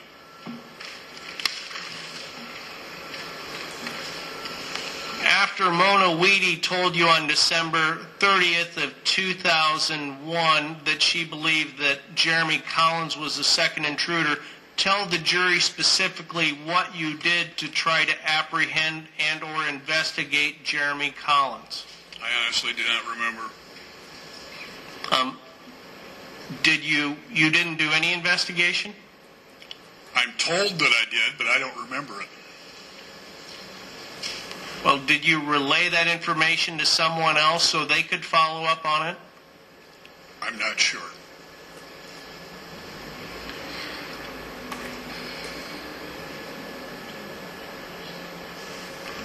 Who told you that you did an additional investigation? I believe it was the county attorney, And who was that? Ben Smith. And what did Mr. Smith tell you? He told me that I had run a DL record on Mr. Collins. Okay. What else did Mr. Smith tell you about your observation of running the DL? Just that he'd run it, or that I'd run it. I believe he had a photocopy of it, or the actual DL that I'd ran. I honestly don't recall Jeremy Collins. Here's my confusion. You have a shooting where Dustin Weedy's dead, correct? Yes. How many man-hours did you put into this case yourself? And I'm not asking for an exact number, but give me a ballpark figure. Several hundred hours. And in that several hundred hours, you have a tip that the second intruder may be Jeremy Collins, and the only recollection you have of this is based upon the new county attorney who tells you you ran a driver's license check on Jeremy Collins? Yes. Did you even go, where does Jeremy Collins live? Ida Grove, I believe, at that time, Okay. Well, how did you find that out? Did you find that out from Mr. Smith? when he showed me the DL. Okay. So you did not do any additional investigation regarding Jeremy Collins? Not that I recall.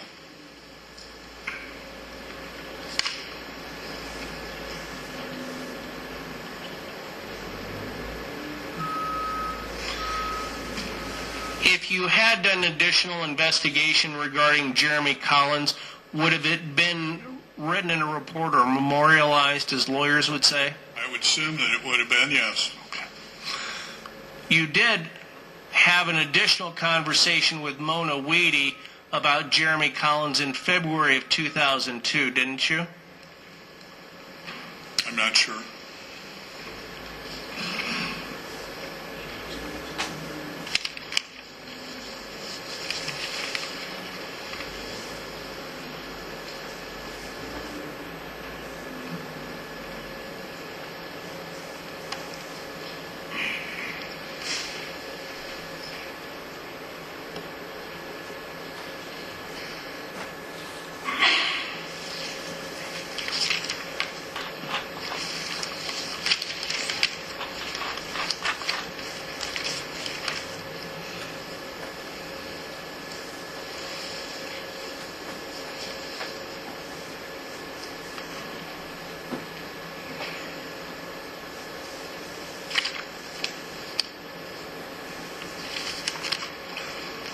So, if I understand your testimony, you don't have a recollection of interviewing Mona Weedy on February 20th of 2002 regarding Jeremy Collins?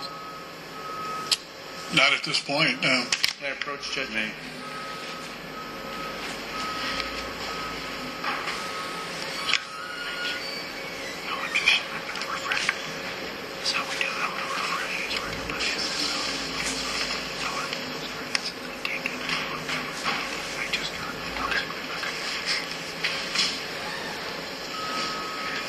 I'm handing you a document. You take this minutes and review that. See if that refreshes your recollection.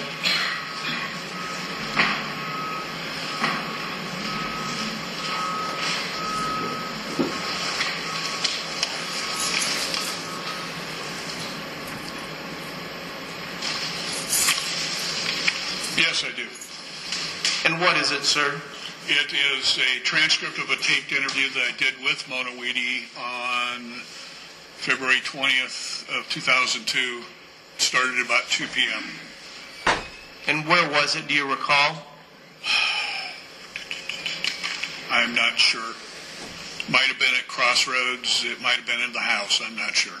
Well, and the jury doesn't. I know what Crossroads is, but I don't think the jury knows what Crossroads is. Crossroads is a restaurant in Early, right on the highway. And does reviewing that transcribed interview, does that refresh your recollection regarding the conversation that you had with Mona Weedy, and I'm talking about the subject matter of it? Or did you just look at it and say, yep, that was the interview I did? Mainly just that I remember doing the interview. Well, would you look, sir, specifically on page 7 of that interview? Because I understand it's been 8 years now.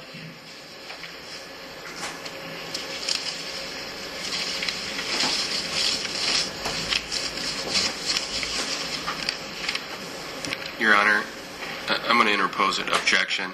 This witness cannot testify what Mona Weedy testified or told him during the interview. That's hearsay.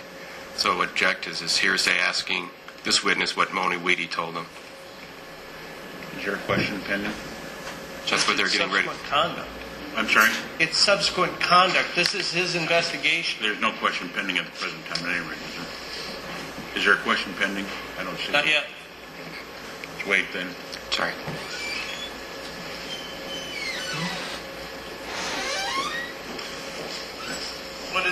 What's your understanding of Ms. Mona Weedy's statement on February 20th of 2002 on page 7? I'm going to object. This calls for hearsay. Judge, this is part of his investigation. It's still statements she made to him as hearsay. Judge, I'm not using it to prove the matter asserted. Overruled. What is Ms. Weedy telling you? Well, then I can ask you direct questions if you want me to. I'll do that. Page 7, does Ms. Weedy talk to you specifically about Jeremy Collins when he lived in Chicago? Yes. And did she indicate to you that he had links to the mob or connections to the mob? She did make those statements, yes. And did she also tell you that Jeremy Collins was there when somebody blew this guy away? She did say that. And what's your understanding of what the statement blowing a guy away would mean? I would assume it'd be they killed somebody.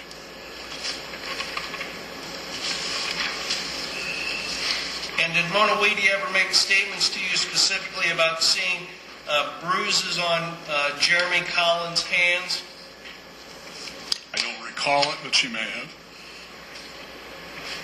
And will you look at page 12 to see if that refreshes your recollection? Yes, it does. And how does this refresh your recollection, Mr. Sesford?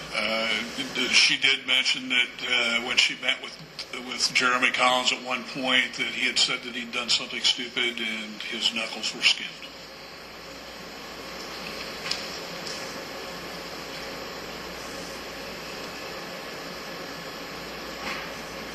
Well, hold on. Maybe I'm misreading this. You asked if the question was, did he punch a wall? And it was no. Is that correct? That's not my question. Okay. Is that her question? That was her question to Jeremy Collins, I believe. And then her next question was, did you punch yourself? Because why? What was her observation? That he had skinned knuckles. And the knuckles were fresh, correct? Yes. And was there a statement about a hit regarding in this interview? Yes. And hit, what do you think that means? What's your understanding of that means? I would say that they murdered somebody or... And so I understand this from December 30th of 2001 until February 20th of 2002, you didn't do any investigation regarding Jeremy Collins, correct? Not that I recall. You interviewed Mona Weedy on February 20th of 2002. She's made these statements the jury's just heard. I assume then you went out and arrested Jeremy Collins or at least interviewed him, correct? Did not. What did you do? I don't recall. Mr. Sesford, can you tell the jury specifically what investigation you did regarding Jeremy Collins, other than what we've talked about in your conversation with Mr. Smith, that he indicated that you ran a driver's license check on Jeremy Collins? I believe that Mosier and I did discuss the interview, but I don't recall the context of that. And if Special Agent, is that Special Agent Dan Mosier or former Special Agent Dan Mosier? Yes, it is. And if he has no recollection of you talking about Jeremy Collins, would that surprise you? I don't know.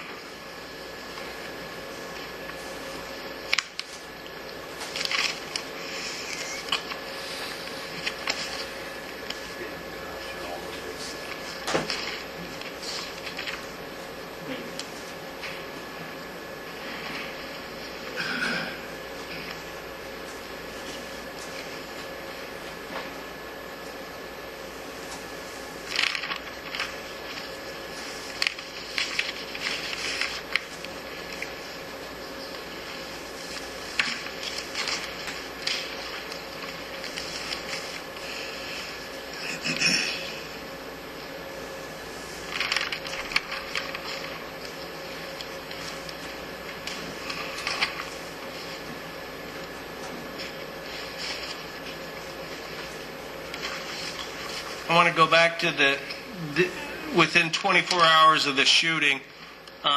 There were some questions on direct examination.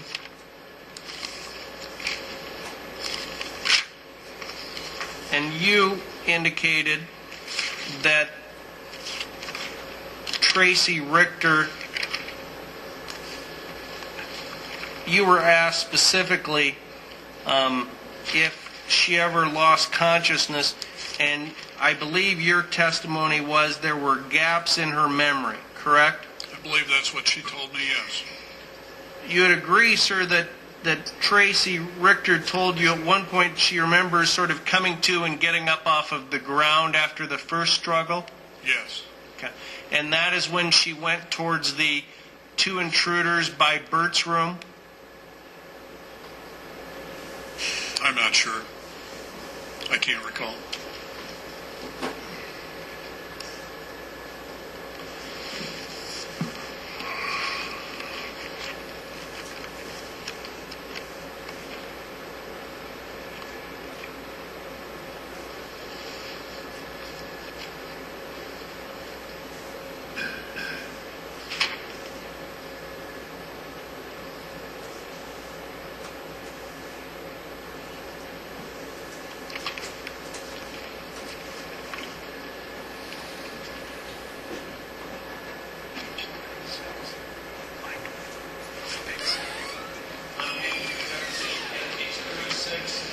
Line 24 onto the next page, does that refresh your recollection of what Tracy Richter told you?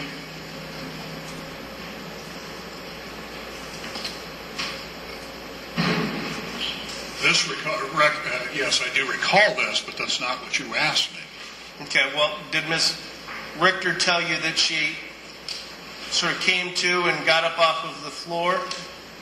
She told me that she remembered being on the floor outside the guest room and that everything was very quiet. And at that point, she got up and went towards the master bedroom.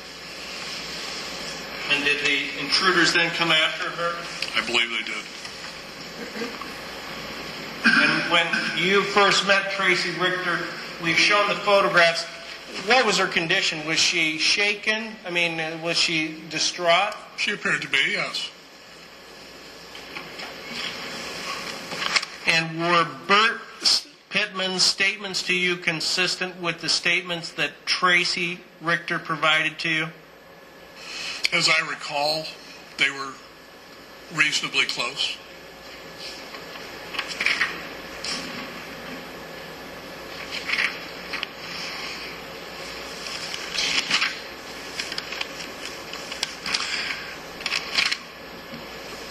And you testified that her glasses were knocked off during the struggle?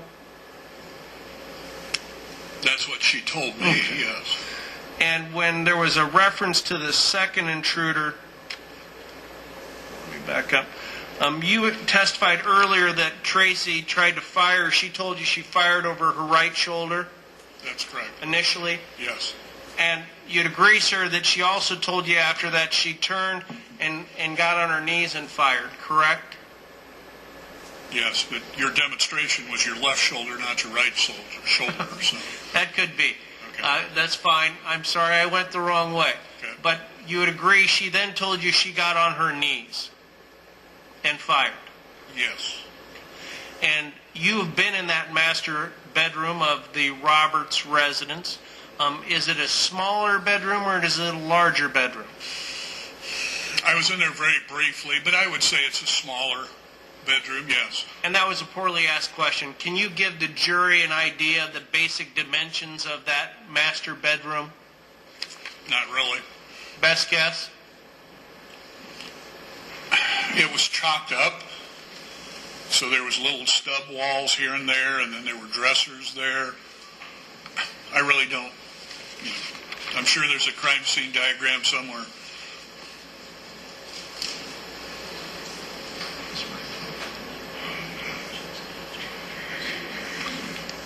Can you tell me what the rough dimensions of the room were at its widest parts? I'm going to guess maybe 12 to 14 feet. And assume this set of facts. If Tracy Richter is attempting to get between the wall and the bed to get a gun from the gun safe, that's a confined area, correct? Yes, sir, it is. And if she's able to retrieve a gun and turn and get on her knees and shoot at the person who's coming at her, that there's not more than 4 or 5 feet between her and the intruder, correct? I don't want to speculate on that. I'm sure you don't, but I'm asking you, if somebody's trying to pull her out of there, meaning between the bed and the wall, and she turns and gets on her knees and aims that gun, based on what you've told me about the dimensions of that room, there's not going to be much space between her and an intruder in that scenario, or is there? I'm going to object. Calls for speculation. It would have been tight quarters.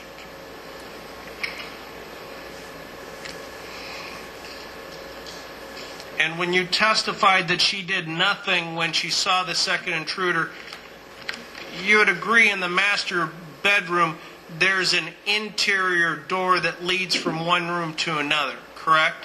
I believe that's a joint closet between the master bedroom and Mason's bedroom. And is it your understanding that that the second intruder would have come out of that master bedroom closet? But I don't believe that it would have been the closet. And do you have a recollection of, in your deposition, saying that Tracy Richter did nothing when she saw the second intruder? I may have said that. I'm not going to... No, I heard you saying that on direct examination. Okay. When I asked you, she just indicated to you that she saw the shadow on the floor, correct? Yes, And her glasses are off. that's correct. And in your first interview of Mona Weedy, that would have been December 16th of 2001, correct? Yes. And in that interview, there's no reference of Mona Weedy allegedly having a telephone conversation with Tracy Richter on December 12th of 2001 about Dustin coming down to her house, correct? Not that I recall. You'd agree, sir, that if Mona Weedy had made statements about Tracy allegedly asking Dustin to come down to her house, that would have been memorialized or put in one of your reports, correct? I do believe so. And you would have interviewed her on, well, you would have at least gone to her house on, meaning Mona's house on December 18th of 2001, correct? With Special Agent Mosier, yes. And at that time, you requested all of, you had a subpoena to obtain all of Mona Weedy's telephone records, correct? I don't know that we had it yet, but we were working on getting it if we hadn't already had it. And did you obtain the telephone records from Mona Weedy? Did you get all of her incoming and outgoing telephone calls? I know we got phone records, but what they were, I can't recall at this time. Where would those phone records be, sir?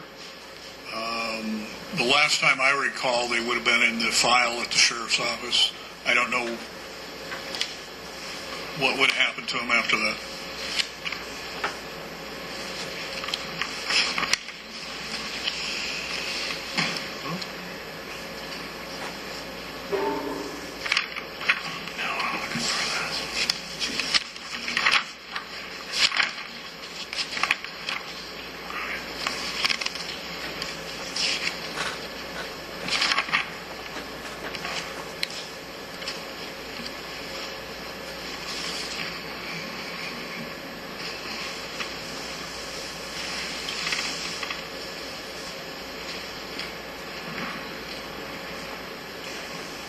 Let me back up. When you interviewed the Weedies, meaning Brett and Mona Weedy, you indicated that you showed them the journal, correct? I believe actually Special Agent Moser showed them the journal. Well, you were present when that occurred. I was. And in fact, on the journal itself, I believe that Special Agent Moser hand wrote on there that it was Dustin's handwriting. Yes. And so you'd agree on that date the Weedies were showed, meaning Brett and Mona Weedy were showed the journal by you and Special Agent Moser. They were showing a copy of the first page on the interior. And you obtained a composition or black notebook on December 18th of 2001 from the Weedy residence. I vaguely remember that, yes. I thought you just testified that you retrieved that. Yes.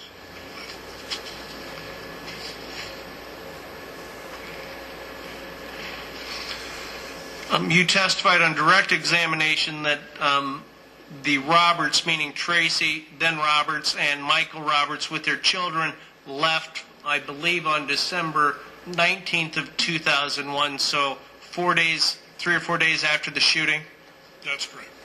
And if the state was anticipating on filing charges on Tracy Richter on that date, you would not have allowed her to leave the country. Is that fair? That is correct.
you interviewed an Ashley Weedy. Was that Dustin's younger sister on December 20th of 2001?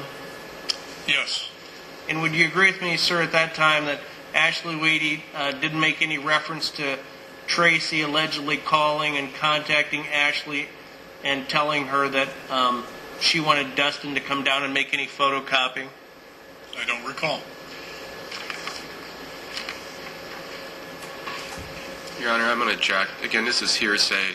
It's Ashley's statements. So I object that they're asking this witness to testify what Ashley told this witness, and it's hearsay. This is in regard to the report that the officer prepared? Yes, Your Honor. Objection overruled. But I understand you're not going to the truth of the matter. That is correct, Judge.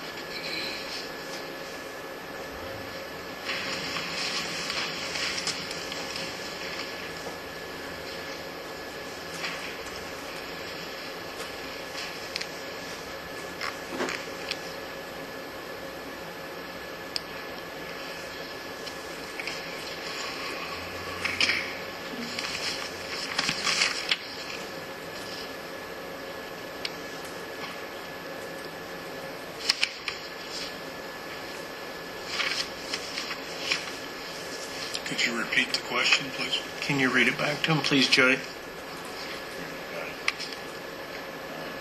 Would you agree with me, sir, Oh, I'm at that time that Ashley Weedy didn't make any reference to Tracy allegedly calling and contacting Ashley and telling her that she wanted Dustin to come down and make any photocopy? Based on my review of this report, that is correct. She did not say anything about that. And did you order and obtain the phone records for the Roberts residence and Zellex, and that's Xellex? I believe we did, yes. And my question to you, sir, is where are those phone records? I wouldn't have a clue. Well, where were they when you retired? But let me finish my question. Where were those phone records that we've just discussed for the Roberts residence as well as Zellex when you retired in December of 2002 from the Sac County Sheriff's Department? I don't recall.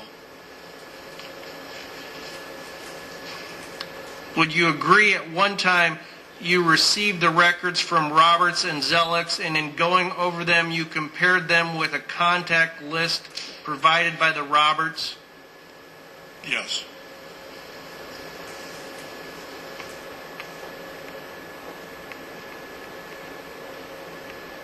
But you're testifying that you don't know where those records are now?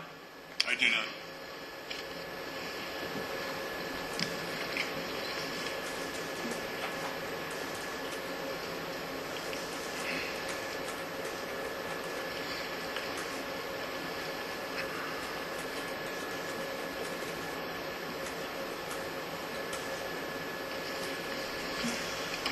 I understand that you've been retired almost 9 years now from the Sac County Sheriff's Department, but do you have any idea have you talked to anybody about where those phone records went? I don't believe it was ever a topic of discussion.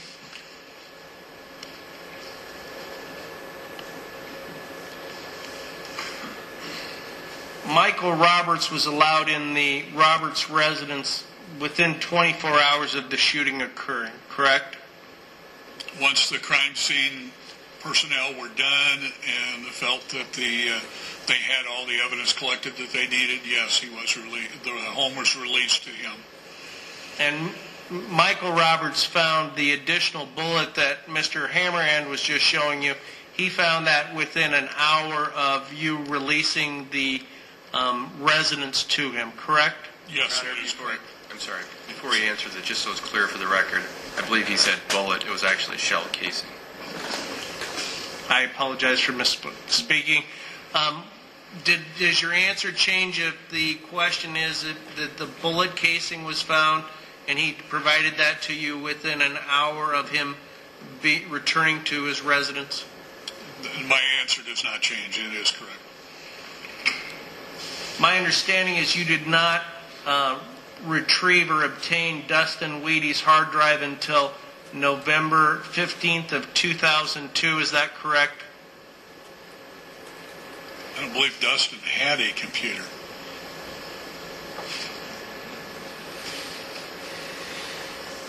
The computer at his house? Yes, that's correct. Why did you wait almost a year to get that hard drive? If I recall correctly, on the 17th of December or 18th of December, we had it looked by a local computer guru that was very familiar with computers. I believe Sheriff Owens and this computer person did that. So we didn't find anything at that time. Well, has there ever been a report generated on the findings of that Dustin Weedy's hard drive? I don't believe so. I believe it's noted in my report that it was looked at and nothing of value was found on it. Would that be similar to when you interviewed Mona Weedy on December 30th of 2001 and she told you about Jeremy Collins being the second intruder and you determined that there was no new evidence found? I don't know what you're asking. Well, you indicated after Mona Weedy told you about the second intruder, your report indicated that no new information was found, correct? If that's what my report says, that's what I said. And so we're just going to take your word for it that nothing was found that was relevant on those computer hard drives. Objections, argumentative. Sustained in that regard.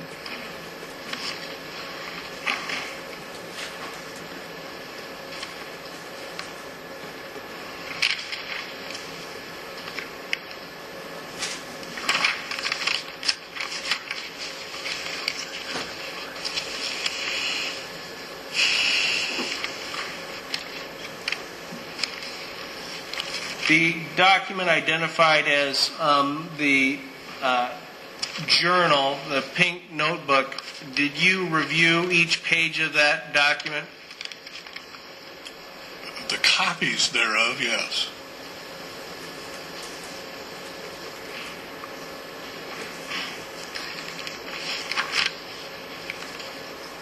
And going back to the computer, the hard drive at the Wheaties residence, did you see if there were any emails on there where Dustin had emailed other people prior to his death? You know what? I don't know what they looked at. I know they were looking for different... I don't know what they looked for. Okay. Would you agree, Mr. Sesford, that looking at the emails for Dustin prior to his death would have been an important investigative procedure? Could have been. How would you know if you didn't look? I didn't look. Were you aware of a gentleman by the name of Mark Byam? I became aware of his... Yes. Did you interview a Xelox employee by the name of Darren Smith? I did. And Darren Smith indicated that there was a gentleman by the name of Mark Byam that was residing in the mobile home, the Roberts mobile home, in either the spring or summer of 2001, correct? That's vaguely familiar to me, yes. And you interviewed Mr. Smith after this shooting, correct? I did. And Mr. Smith indicated to you that Mark Byam would have matched the general description of the second intruder. I don't recall that.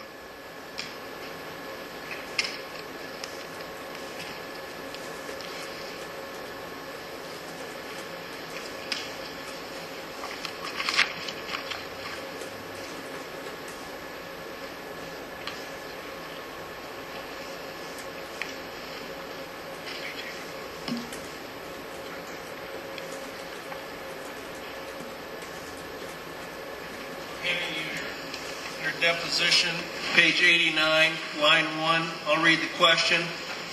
And Darren told you that he, meaning Darren, thought that that person would match.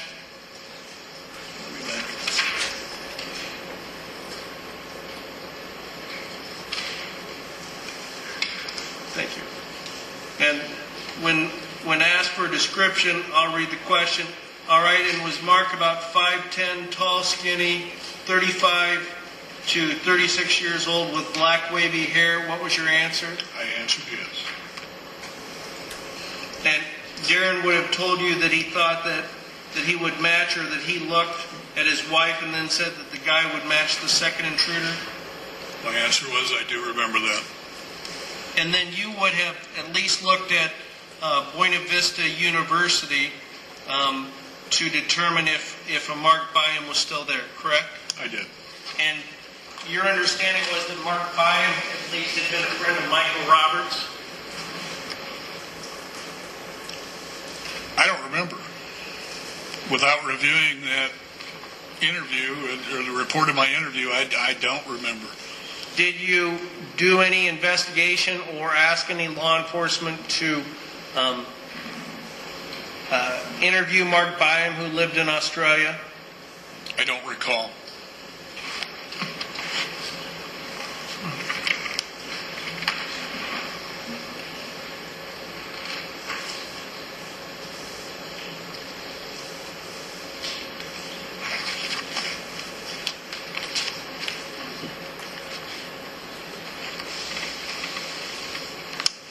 You've indicated that you don't recall a number of things. I guess my question to you, Mr. Sesford, is you had a recollection of this when I took your deposition on September 12th of 2011. Isn't that correct?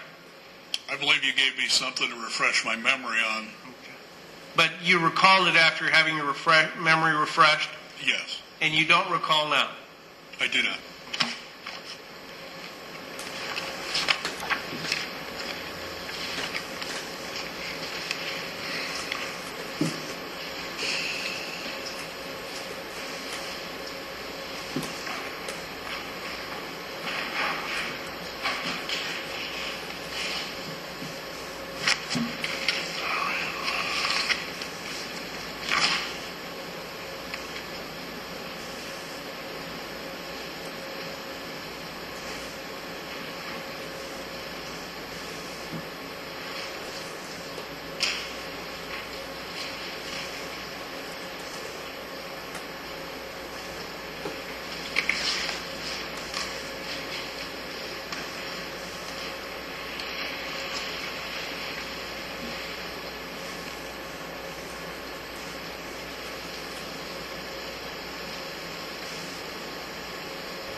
Do you know a woman by the name of Mary Higgins?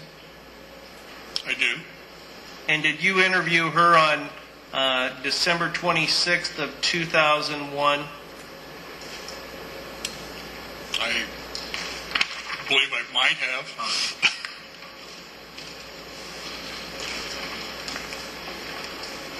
If I handed you part of your report, would that refresh your recollection? It would be very helpful. All right.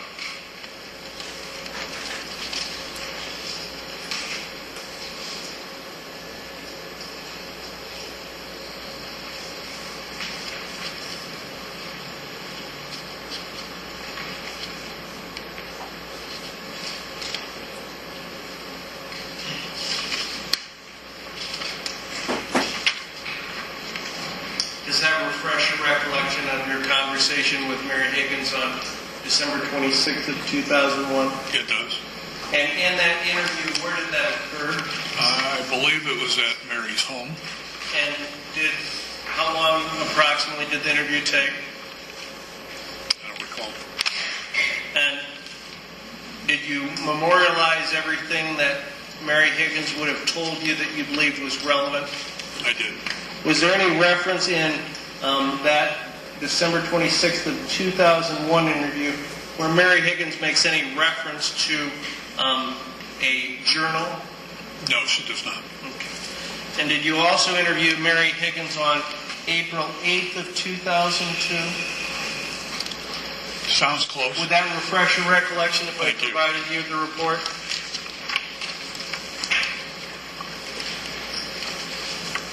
Yes. And where was this interview taken? I believe it was also at her residence.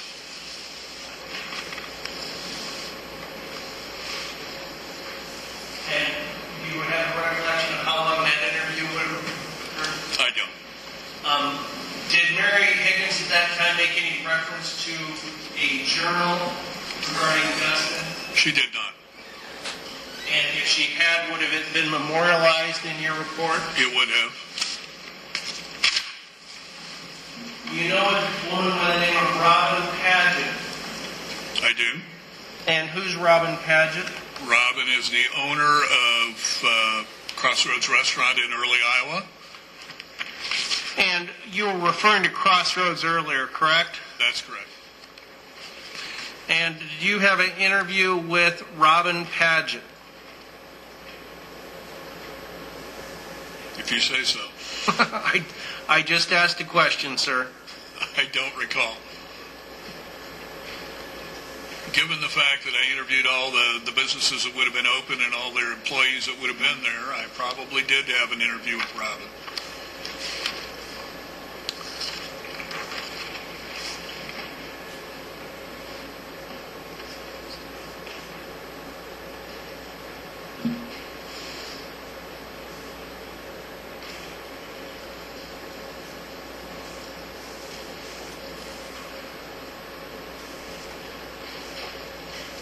Mr. Bannister, you're pretty close to, when is a good time to recess? This would be a fine time to recess, Jim. All right. Ladies and gentlemen, we're going to recess for the evening. Please remember the admonition I read you at the beginning of the trial, which again, of course, tomorrow morning.